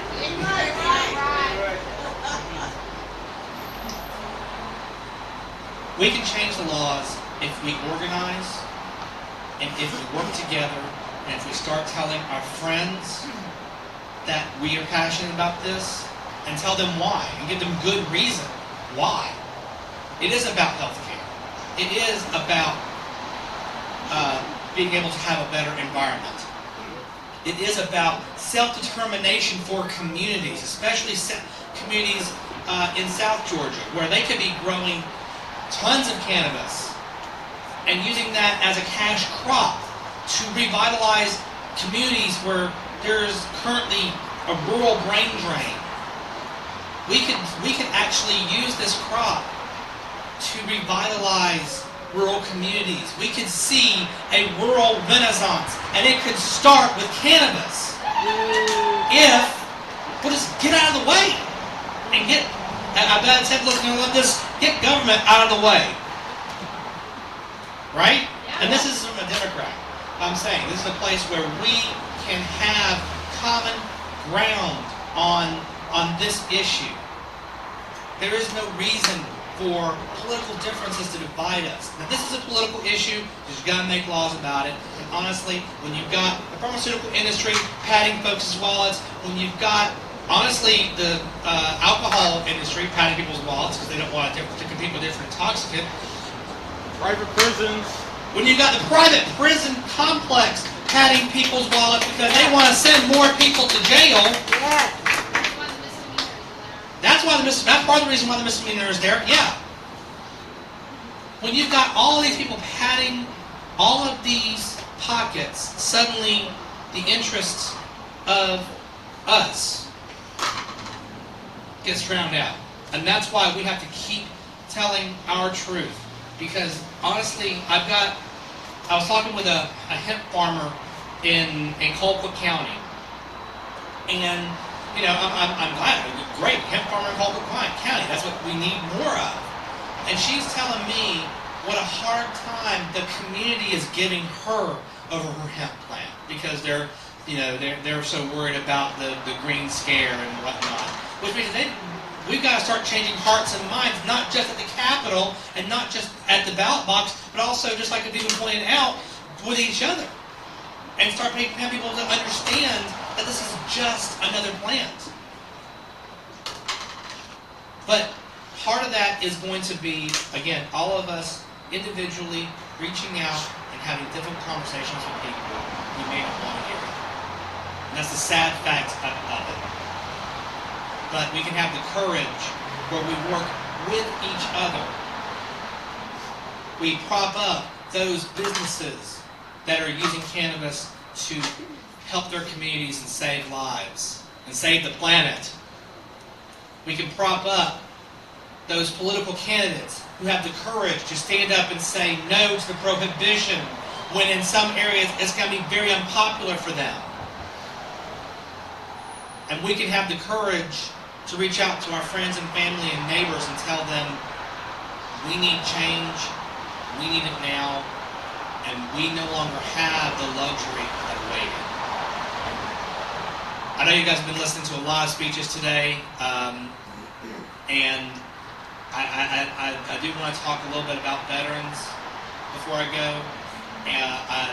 I believe that cannabis is a medicine that can be helpful for veterans, for PTSD, depression, anxiety, but also those who haven't served, who still have those mental illnesses. I'd rather see them use THC and psilocybin rather than taking drugs from the pharmaceutical industry with all their side effects and horrible physiological addictions. But I'd also like to see Georgia working to help more veterans get into agriculture. Agriculture can be an occupational therapy for many veterans suffering from PTSD and from depression. It's honestly, other than the stress of having to go to the market all the time, you know, with your crops, it's a very peaceful way of life. And it's not easy to get into farming. I'll go ahead and tell you right now, I have myself having done it, it's not easy. And I think that we should have leaders who want to break down the barriers that exist so that people can live the kind of lives they want to. I want to see Georgia work to make more communities friendlier to farming, more communities friendlier to growing themselves instead of everybody rushing to Atlanta for opportunity. I like to see opportunity in Colquitt, in Cairo, in Clayton, and in other places. And agriculture can do that. Agriculture is Georgia's #1 industry. And I'll say that over and over and over again because people will say it like they're proud, and they should be, but also we should be ashamed because we're not using it to its fullest extent. Not enough people have access to this industry because they are boxed out by the big ag, industrial ag conglomerate. And a lot of that is from regulations within the Department of Agriculture, which I can eliminate with a stroke of a pen and get the department out of people's way. And hey, you know what? Maybe help some people. Wouldn't that be quite a thought? But we can get veterans into farming. We can make it an actual program where we're trying to help them both reintegrate into their society and find their place within their community. We know the problem. We just have to have the political will to stand up and finally say it's not right that so many people are kept out of this industry. It is not right that we don't have enough veteran farmers growing hemp, growing marijuana, creating their own medicine, being a part of their own communities. And it's not right that a few people with a lot of money have all the say on this issue. Amen. And guess what? All I have is people power. So please, again, go to my website, fredforgeorgia.com. Go to my Facebook, facebook.com/FredForGeorgia. Please, Instagram @FredForGeorgia, Twitter @FredForGeorgia. I don't post as often as I should, I'll admit. And let people know that this guy stands up for his community. He's standing up for cannabis. Because all the legislators pointed the finger at Gary Black. Yes, they did. They absolutely did. I want to make that point. You're absolutely right. When we're in the House and Senate Ag Committee, when we're saying, why are the fees so high, they say, The Ag Commissioner. well, the Ag Commissioner says it has to be that high, and so I guess we just have to have it that high. That was literally their answer. Like they were like children. The commissioner says it has to be that high, so it has to be that high. Well, guess what? Let's change the commissioner. And let's have someone else. And now what are they going to say? Well, the commissioner says it has to be that high. No, I don't.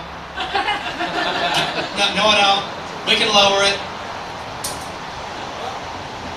I guess that's the end, Fred. I guess that's my time, folks. But no, seriously, we can change who's in that seat. We can change Georgia with this one seat. I believe in each of you, and I hope that you find your ability to fight for yourselves on this issue. Again, my name is Fred Swan, and I am running to be Georgia's next Agriculture Commissioner. Thank you very much.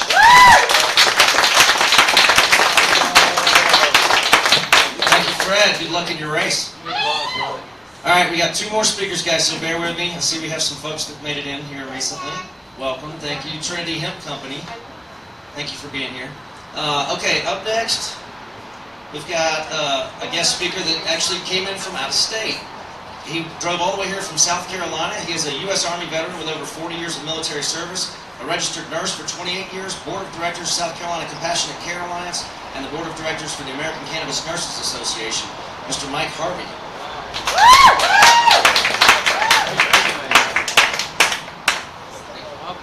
First, I'd like to thank James for inviting me. So, as he said, I'm actually still on active duty. I retired at the end of this month, so I can join you for that first legal 420.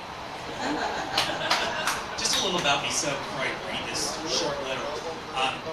So 3 years ago, I got involved in CBD and as part of my nursing research, and found out that there were actual benefits. So, as an Army nurse, I decided to try CBD to replace my Ambien for sleep, my SSRI for my depression, and a number of other things, including 800 milligrams of Motrin that were frequently given. I was able to get off the Ambien and had this really nice, happy life going until I pissed hot on a urinalysis and ended up going through the legal judicial part for having a hot urinalysis. So let me begin thanking our veterans and our family members who have served our country. My wife is here, so I know that service members' wives and husbands and children are very important. With military service, the risk of physical injuries and chronic diseases is very common. While we are on active duty, we typically have decent health care, and the chronic diseases are very common. But once we get into the VA Healthcare Center, we know that they are over-impacted. We've been, in my 40 years, most of that has been in one conflict or another, or at least, small conflicts. But and I served in Desert Shield, Desert Storm, so I'm old as dirt. Our nation was never expecting to have to serve this many veterans for this long with all these conditions. Thus, we are faced with an average of 22 veterans ending their lives each day. As of today, we would place the number of service members that have left us at around 6,930. That's from January 1st. If the numbers hold up, I stand before you not only as a veteran over 40 years, but also as a registered nurse, former VA nurse. I've got 10 years at the bedside. I know that we can provide good health care. Unfortunately, there's not enough nurses, not enough doctors, and Big Pharma is what's running the business. So I mentioned I was on a selective serotonin reuptake inhibitor for depression.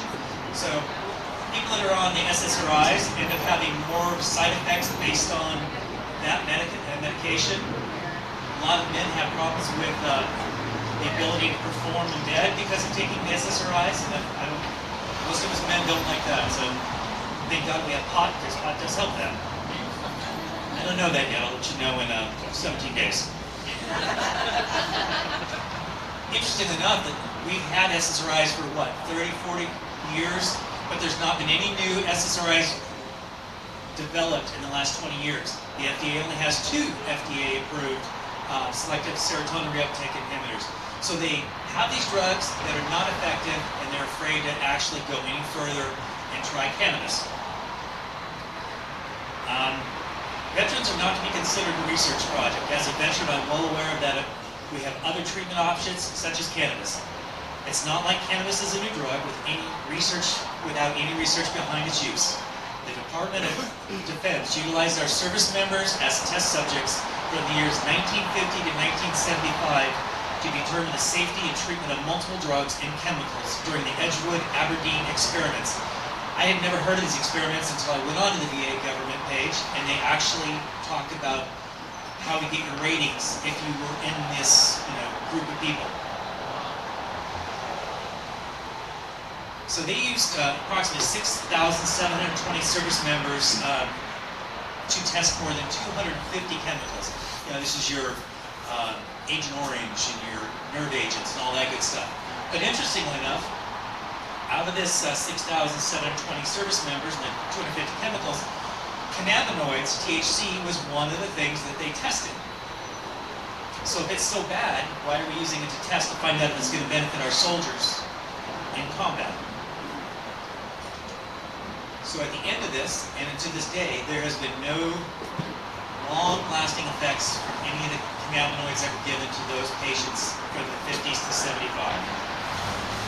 So my question that I am posing to the Department of Veterans Affairs is this. With our service members having utilizing cannabis as test dummies without any negative outcomes, why will the VA not open its doors to research cannabis as an adjunctive or a first-line medicine? We hear on and on that they're willing to, possibly use cannabis, but you first have to try your opiates. You first have to try this drug. So by that time, you may have already gotten addicted, or you now have medical conditions that we're having to fight. As we've seen, the VA's current treatment modalities are not effective, or we would have fewer than 22 veteran deaths based on suicide per day. The federal government and the Department of Veterans Affairs continue to spew the lack of research and the use of cannabis as a legitimate medication. Let's take a quick look at this lack of research, and I won't bore you on this, but are you aware of patent number 6630507, which would have been 2003, where the Department of Health and Human Services has this patent that states that cannabis as an antioxidant and a neuroprotectant. So here we have a drug that the Department of Health and Human Services states may help protect our brains during injury. And are we fucking using it? No, we're not. So we have soldiers with, sorry for the story. We have soldiers with TBI, and we are not willing to use cannabis with or without THC to promote a better health. The National Cannabis Science, Engineering, and Medicine, which is a congressional mandated group to research cannabis, has clearly stated that in many cases this is a wonderful drug, that there are very few side effects. Government does not listen to that. If you log into PubMed MD, now you're not going to get the Leaf 411 or any of those, but you're going to see, if you just put in the word cannabis, only the word cannabis, you will have 26,785 peer-reviewed journal articles. So scientists, doctors, nurses, and other people that have gone through and read said, yep, this is valid information. This is not a problem. I thank you for your time. Sorry, I'm a little nervous. I've not spoken in front of groups like this other than soldiers. They usually listen to me, so I don't have to worry about it. Thank you for your time. Thank you for inviting me. Thank you, Mike. Appreciate it, man. Thank you so much for being here. All right, last but not least, we have a U.S. Army veteran who is also a mother, a wife, a board-certified doctor, a certified medical cannabis health coach, veteran business owner of the Holistic Society, Atlanta, Georgia Academy of Cannabis Science, and the CEO of the Gift of Life Community Home, Inc., Dr. Yolanda Henderson.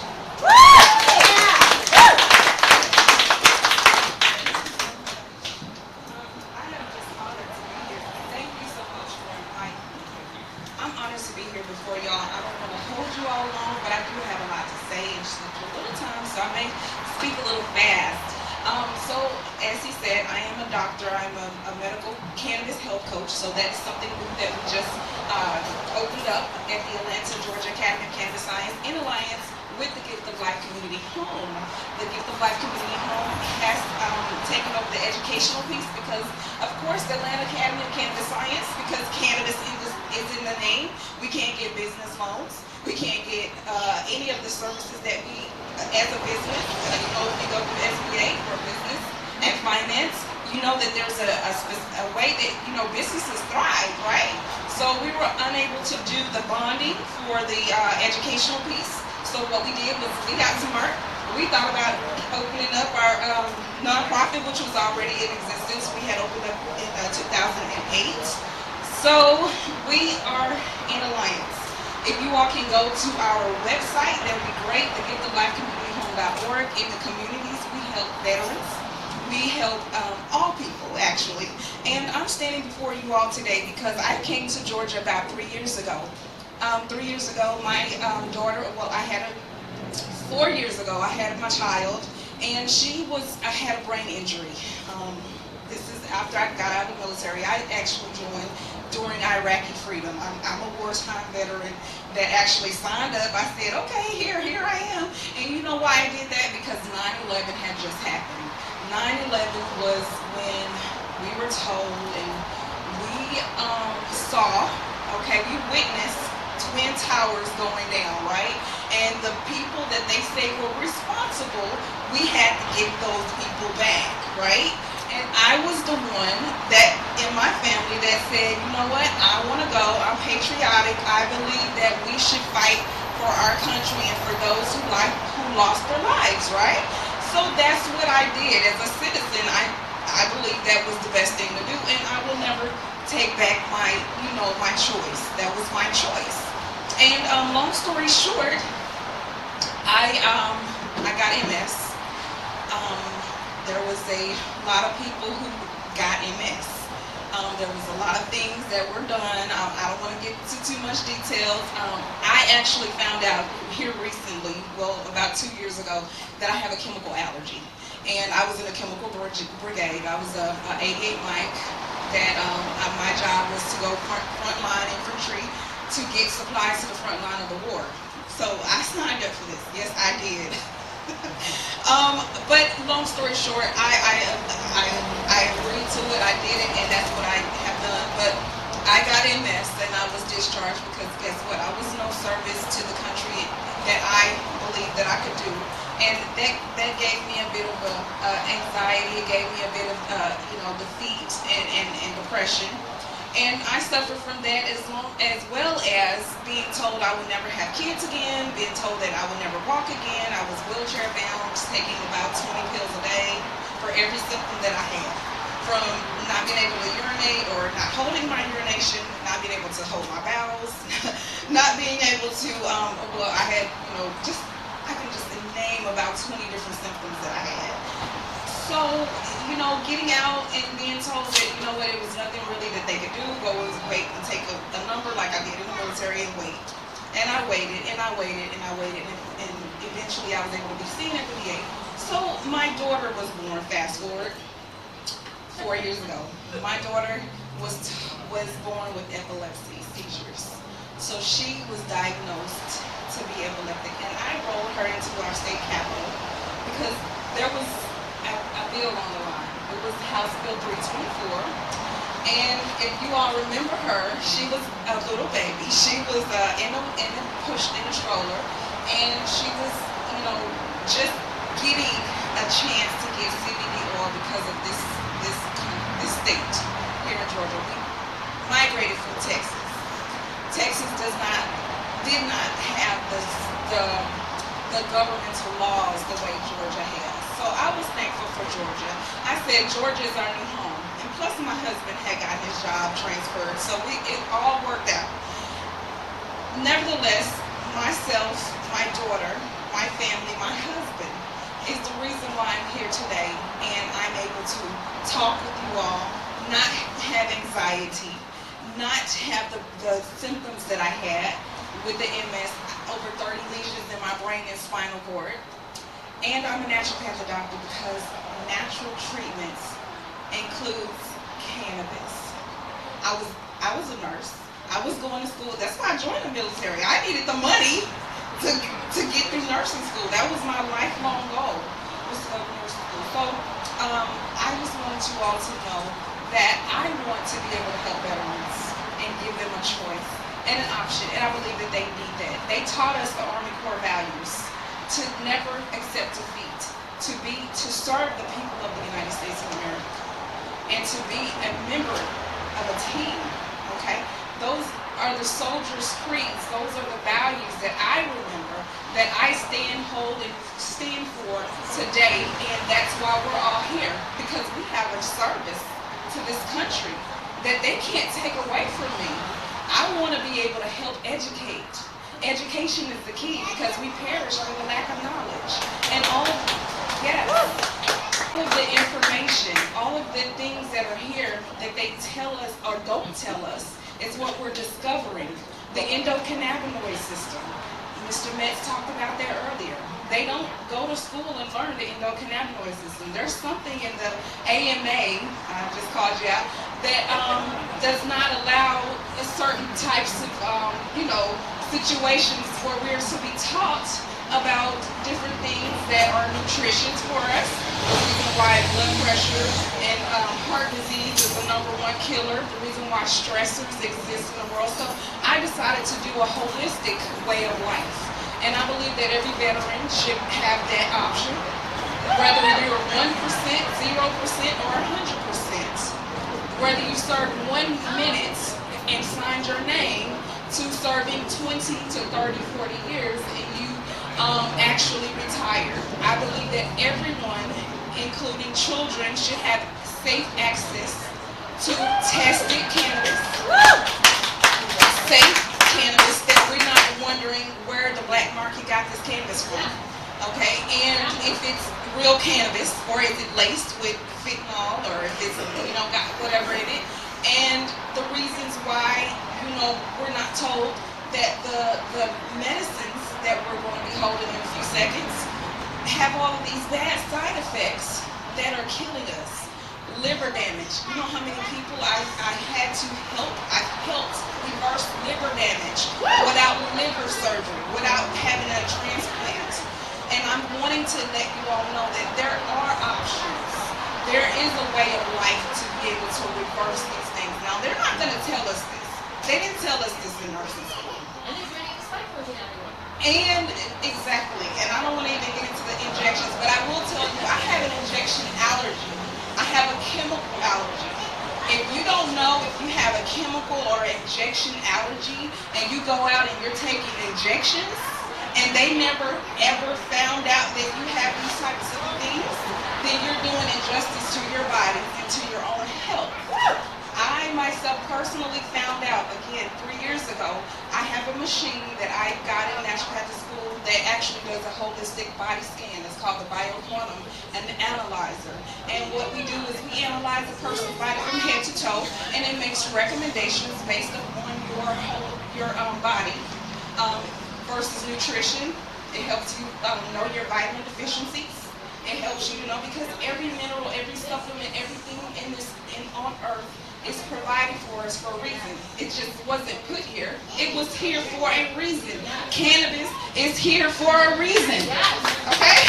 And so until you go ahead and research and educate yourselves and understand why you're needing this medicine, people like her who's coming up in the future will know and will believe and understand that there is an actual cure.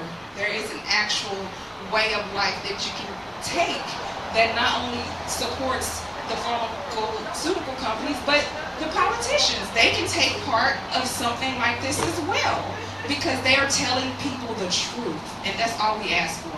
We just want the truth to be told. And if anyone wants to get a scan, I am over at 820 Highway 138 in Riverdale, Georgia, and I do these scans, and I help veterans, and you guys get a free scan if you want one. It will help you like it has helped me find out that I have a vitamin D deficiency as well as a chemical allergy, and I'm not supposed to be around chemicals, which I was in a chemical brigade in the military. That does not work out as well either, okay?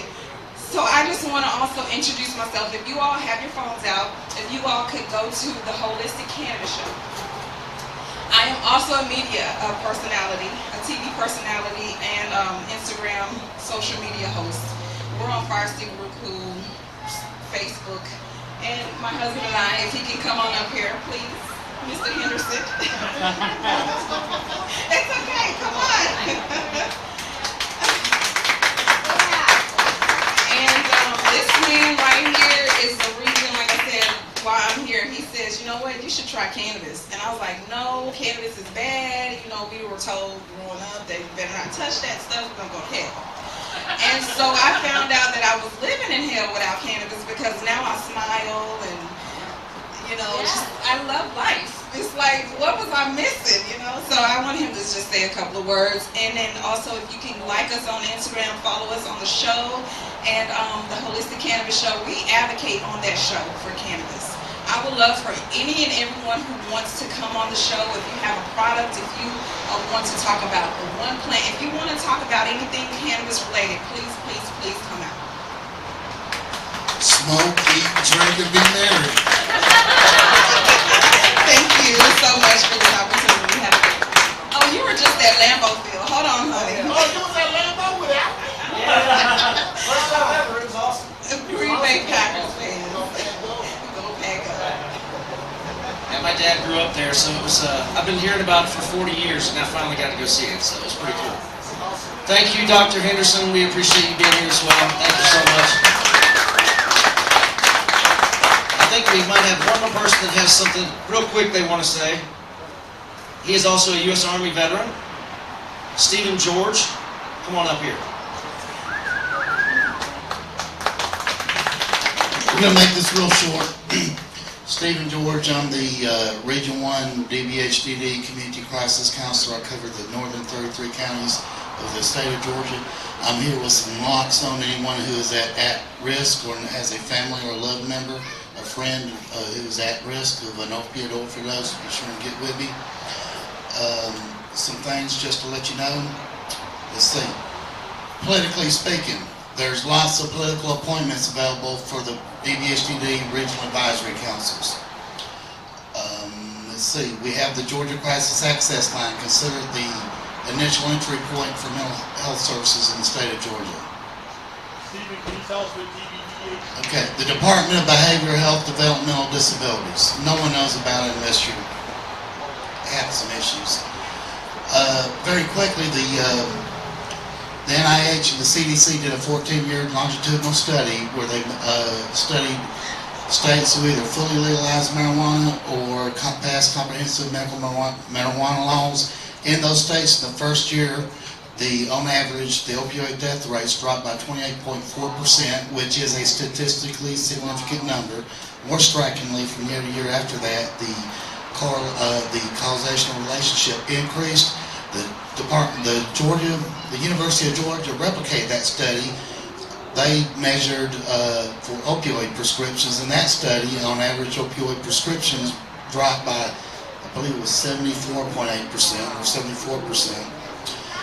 The DBHD, the state of Georgia is currently under supervision by the Department of Justice for Behavioral Health Developmental Disabilities. Two of the unfunded mandates are beds of all kind and access and transportation of wraparound services with regard to the opioid crisis and medical marijuana.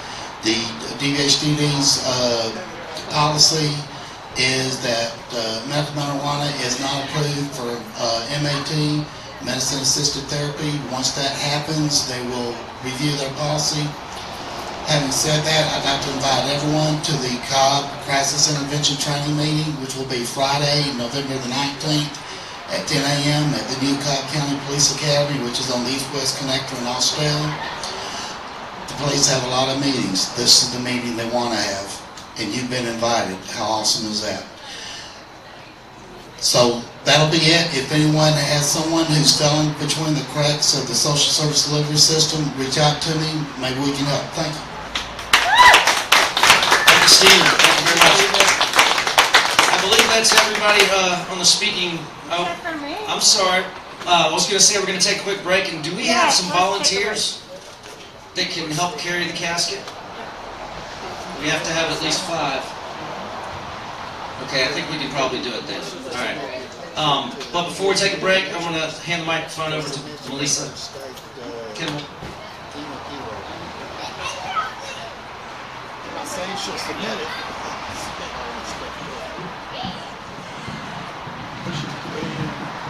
It's for release of your photo. If you don't want to, that's okay too. Yeah, I think not at this time, but I'd appreciate Yeah, sorry, you almost forgot about me. But that's still Mrs. Savage Jesus to you. No, you're always going to be the last one. Yeah, so if you want to take a break, we can take a break first, and then I can talk to you. You're on. Alright. Sorry, I do move around a lot. Sorry. So this is our 5th Veterans Rally, but our 6th Candlelight Vigil.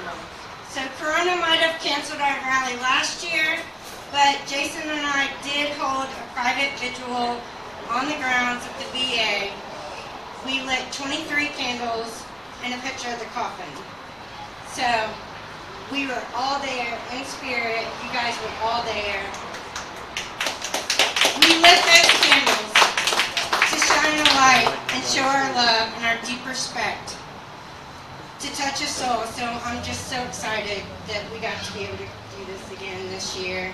And it's only possible with your support and the support of our sponsors. So thank you guys for coming.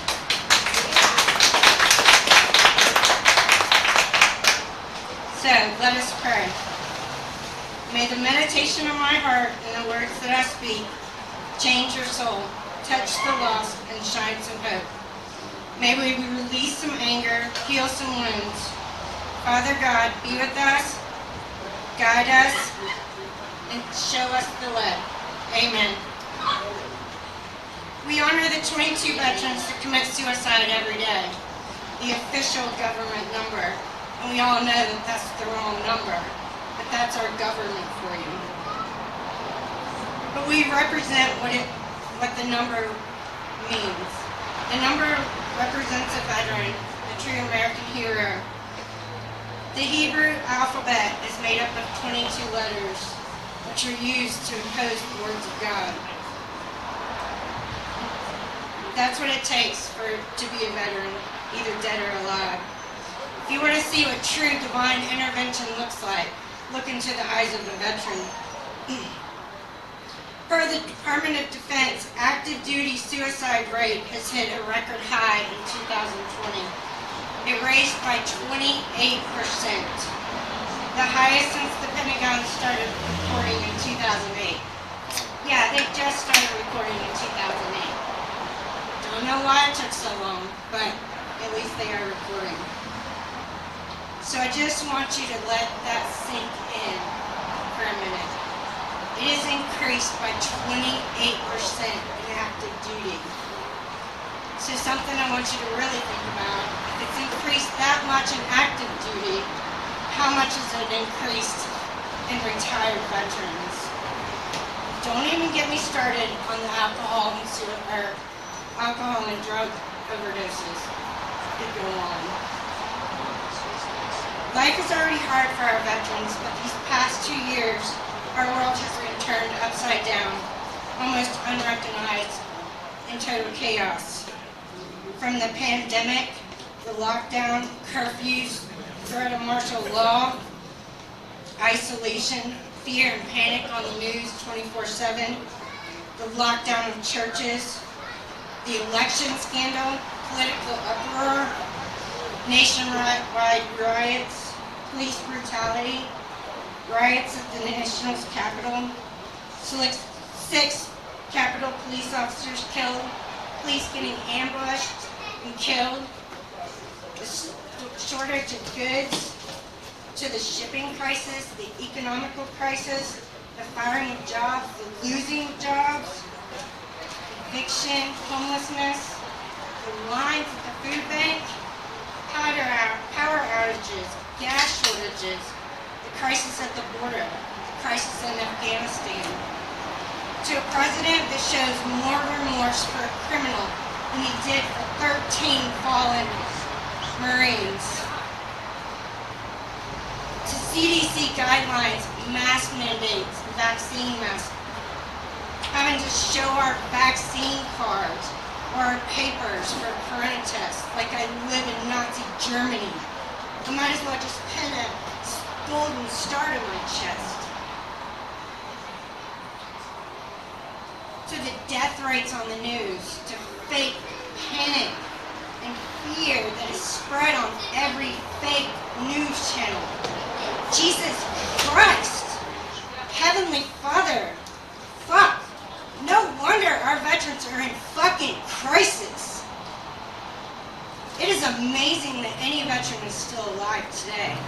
And it's an act of God that none of them has snapped and created mass murder. Jesus. So somebody fucking please hand them a beer and give them a joint. I fucking salute you.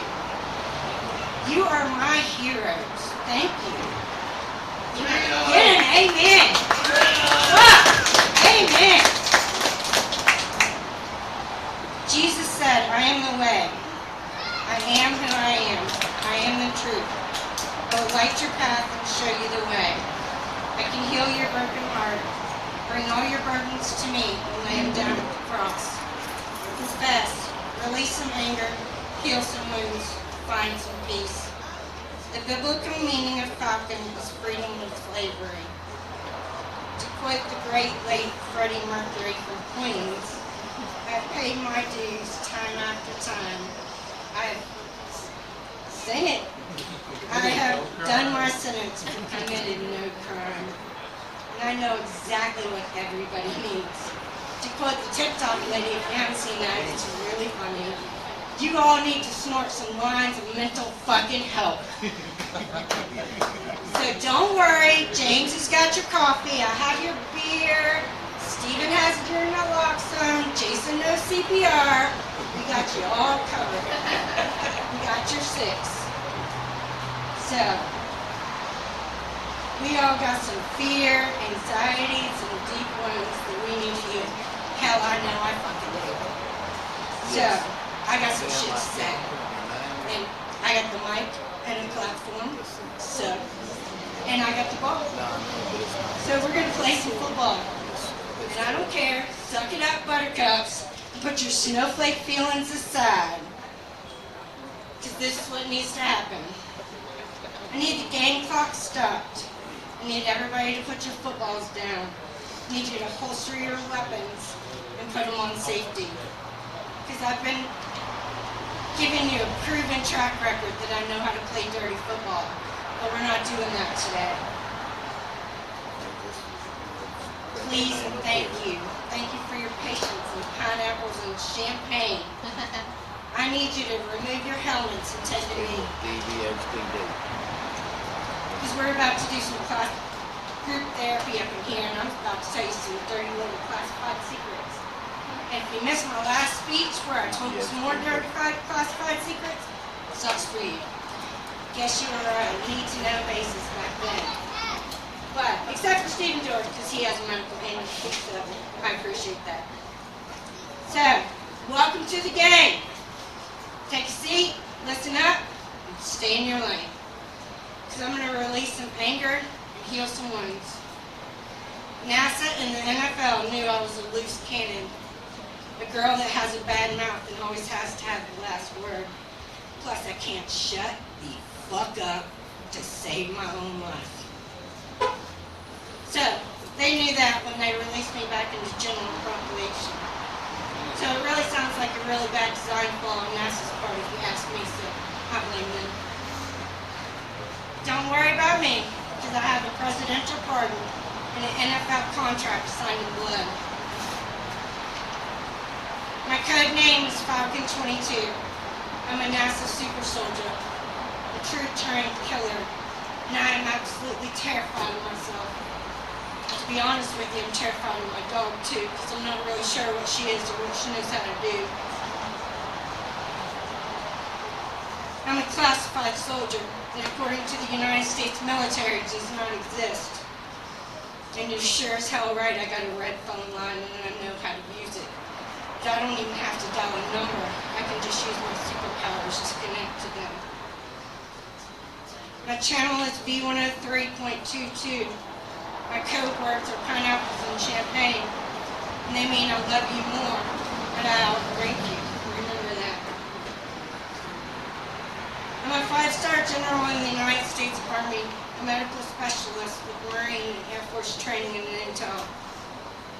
I'm a 5-star general that needs a babysitter, an army of angels, and every special forces team.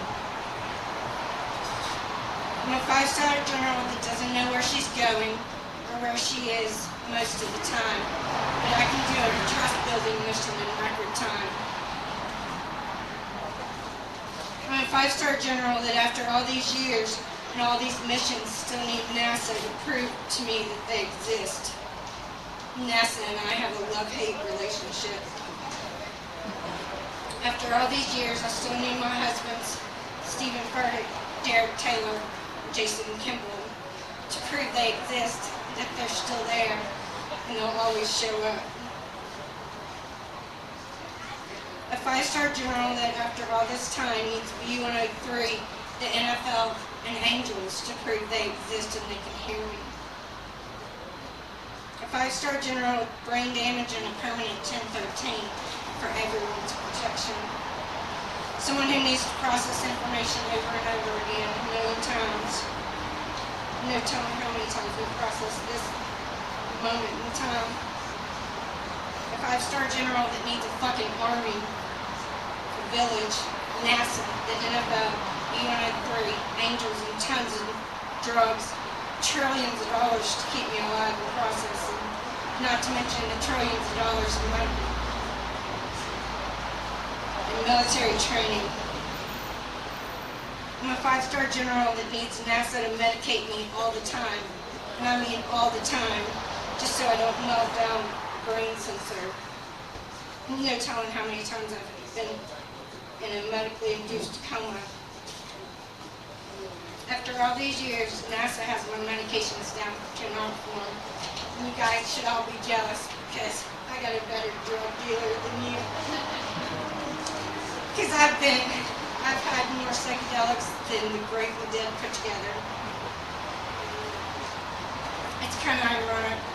I'm so anti-vaccines and anti-pharmaceuticals, but I know it's taken a boatload of everything known to man to keep me alive and processing. And you're damn right, the United States military holds all the patents. I'm extremely grateful to God, NASA, the NFL, my husband's, and B103, and all my angels that I'm still alive. God said a day is like 1,000 years, and 1,000 years is like a day. That's what time feels like to me. Like sand slipping through an hourglass in the Alice in Wonderland. I'm a 5-star general that really doesn't know who the President of the United States is.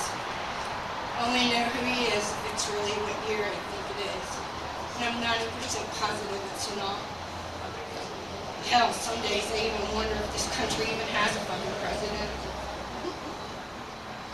And I can sure as hell tell you the withdrawal of Afghanistan and the crisis over there sure wasn't handled by any United States president that I respect or represent. And I guarantee you that we lost more than 22 veterans that day. It is a sad day indeed. Don't even get me started on the trillions and trillions of dollars worth of equipment that we left behind. It's a disgrace. And if we really had a strong fucking American president, we'd handle our fucking crisis at the border. And we would lock this fucking country down. It needs to happen immediately until our millions of veterans get adequate health care, that our 100,000 homeless veterans are taken care of, until our veteran suicide is handled in this fucking country. Lock it down. It is sinful that we have a country that takes better care of our illegal aliens than they do our fucking veterans. And it is fucking sinful. And every one of you motherfuckers should be ashamed of yourselves. Fucking past president, future president, every fucking one of you should be fucking ashamed of yourself. And you call yourself a United States president. Fuck you, motherfuckers. Amen. Right. Let's go, Brandon. I'm a fucking walking medical miracle.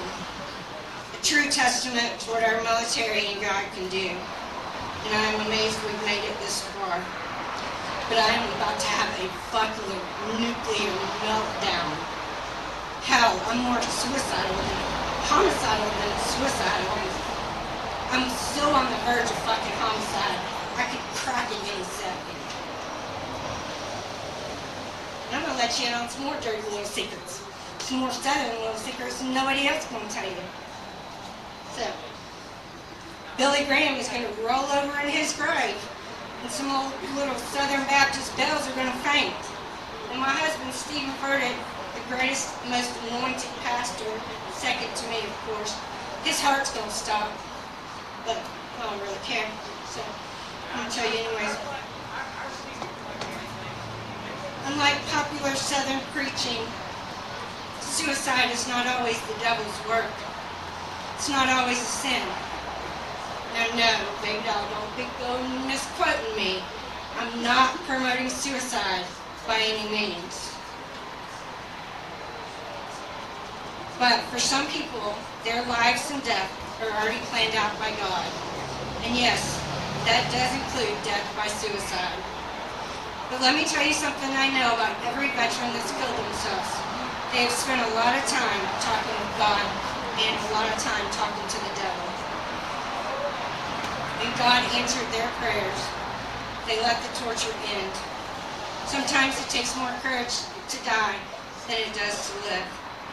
And everybody forgets that even Satan performs miracles too.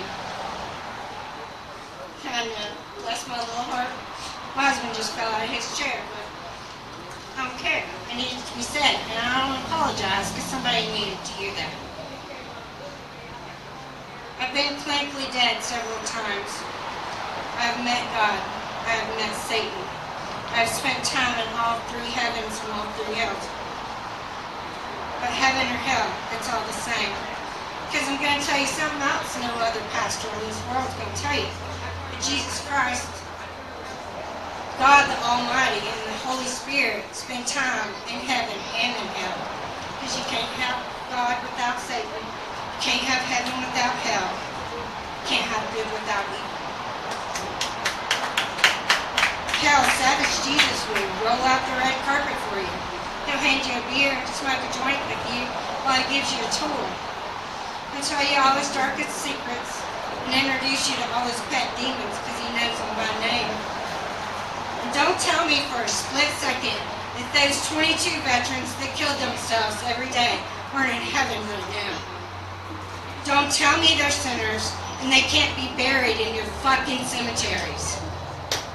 Y'all need to stop tripping.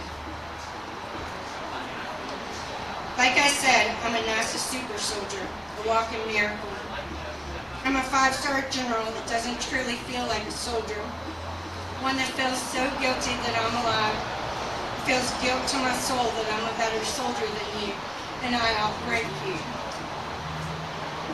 A 5-star general that in my heart feels inadequate against other soldiers. I'm not a soldier because of glorious or humble reasons. I'm just a girl that was extremely near to death, physically, mentally, and spiritually. That fell in love with 3 amazing guys that knew only the military could save me. And all I had to simply do was ask if I could borrow their boats, borrow their military, and borrow their NFL teams. So no matter what anyone thinks, it was never about me. It was always about the mission. God, veterans, mental illness, addiction, and football. See, sometimes the military learns several things from several different people. I'm only in the military because my husband and top-ranking pastors in this great country knew several presidents, or received presidential medical treatment, have the best, most intelligent, top-ranking NASA scientists and doctors known to man.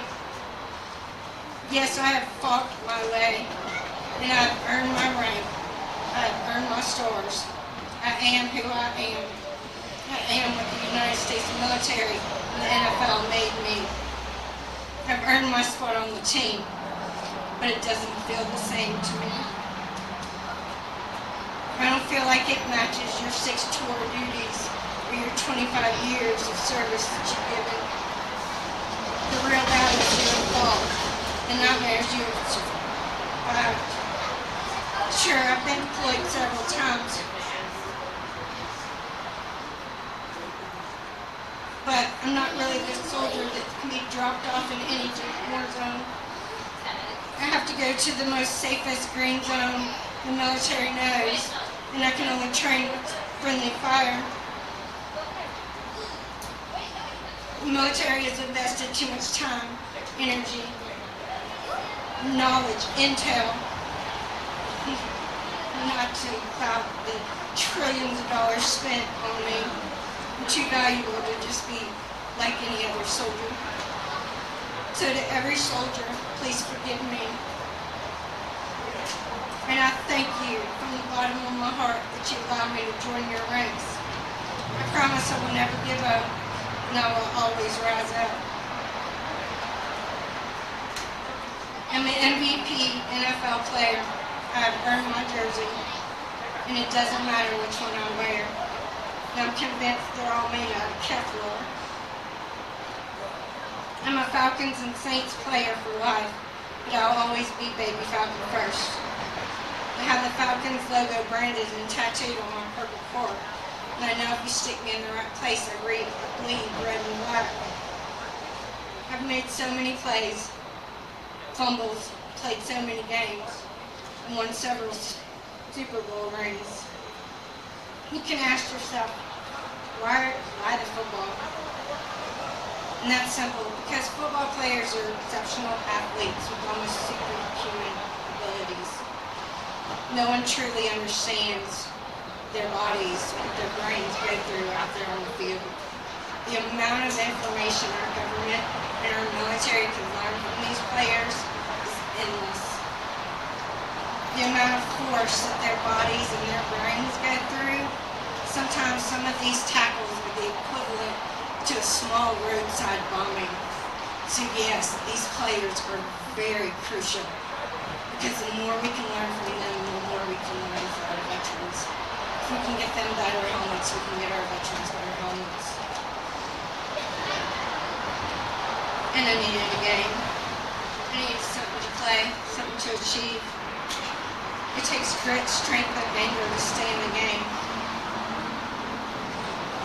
Not to mention, that's how I relearned numbers, relearned to count. It's great eye-hand coordination and amazing physical therapy. I can't tell you the countless hours I spent in the gym training with Matt Ryan's, Julio Jones, Aaron Rodgers, and Jameis Winston. And I need to get back in the gym. NASA and NFL, I need a new trainer. I need a new gym husband. And are you kidding me, Maddie and Julio? Man, I knew you guys had more brain damage than me. But of course I have a football husband. And I know what number to call, and I know what name to ask for when I dial that red phone line.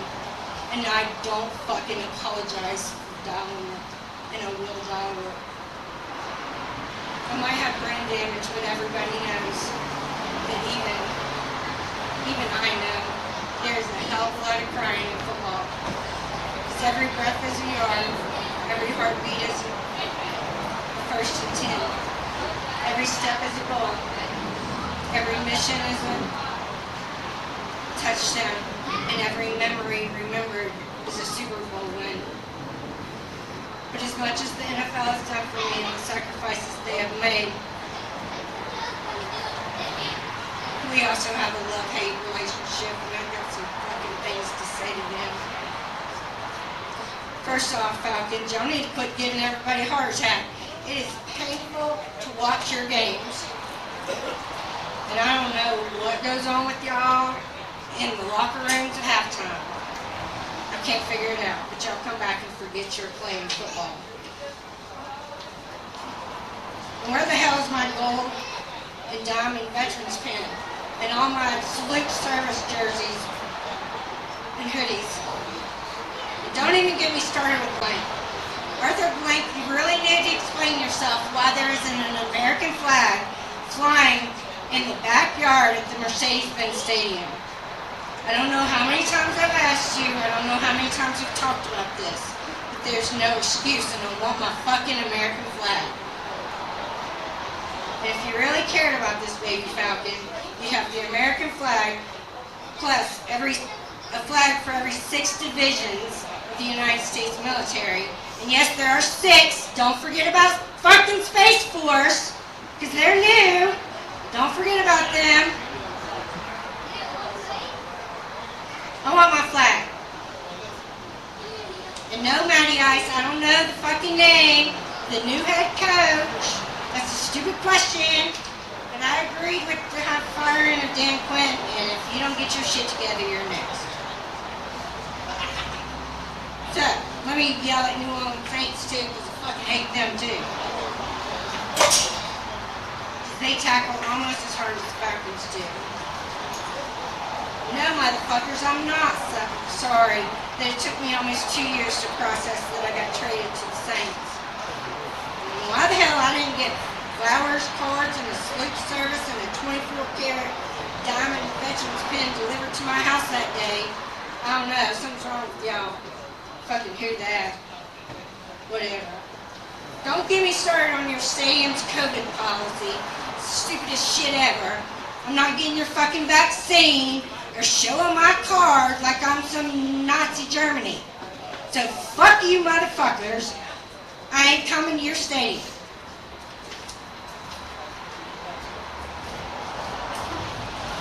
Don't even get me started, Falcons and the Saints quarterback numbers are both 2.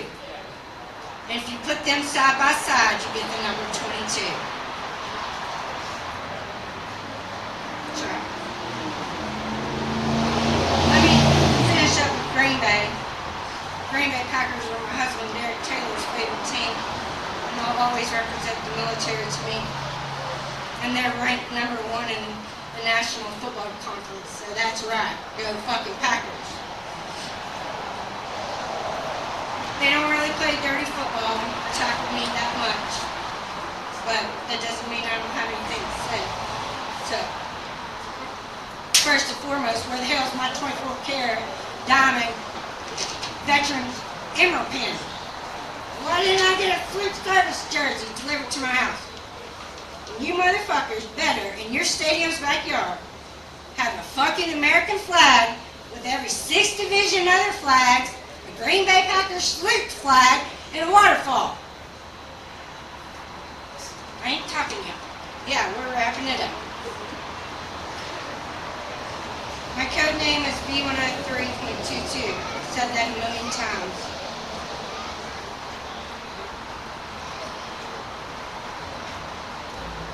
The letter V means hooked. The number 1 means God. The 0 means there's 0 times God will lead you. 3 means God, Jesus, and Holy Spirit. And number 22 means a veteran. A reminder of the true mission. 22, the most powerful number it's always been. It's always been about veterans and the mission. It's always been about changing the world and changing one veteran's life. To starting a fire and shining light. To be a shining light in darkness. And to be an absolute powerful force behind the United States military. So thank you for never forgetting the mission and the reason we play. And never forgetting to rise up. God, veterans, mental illness, addiction, and football. This past Veterans Day, a United States Marine wrote on his Facebook page, "Do not thank me, do not pray for me, but help me. So please help him." Thank you.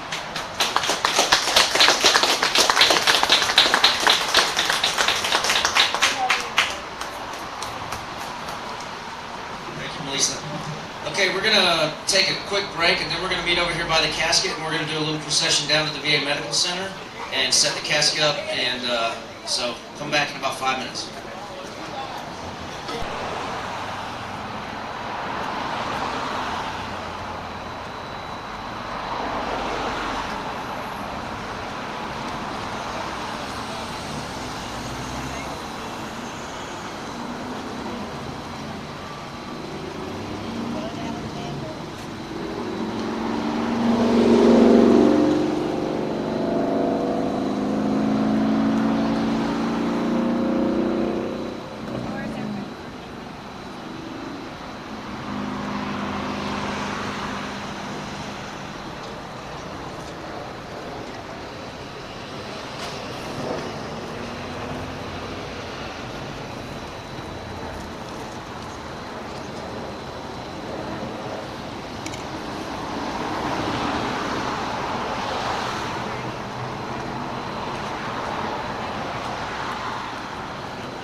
get in front of the casket and get a picture?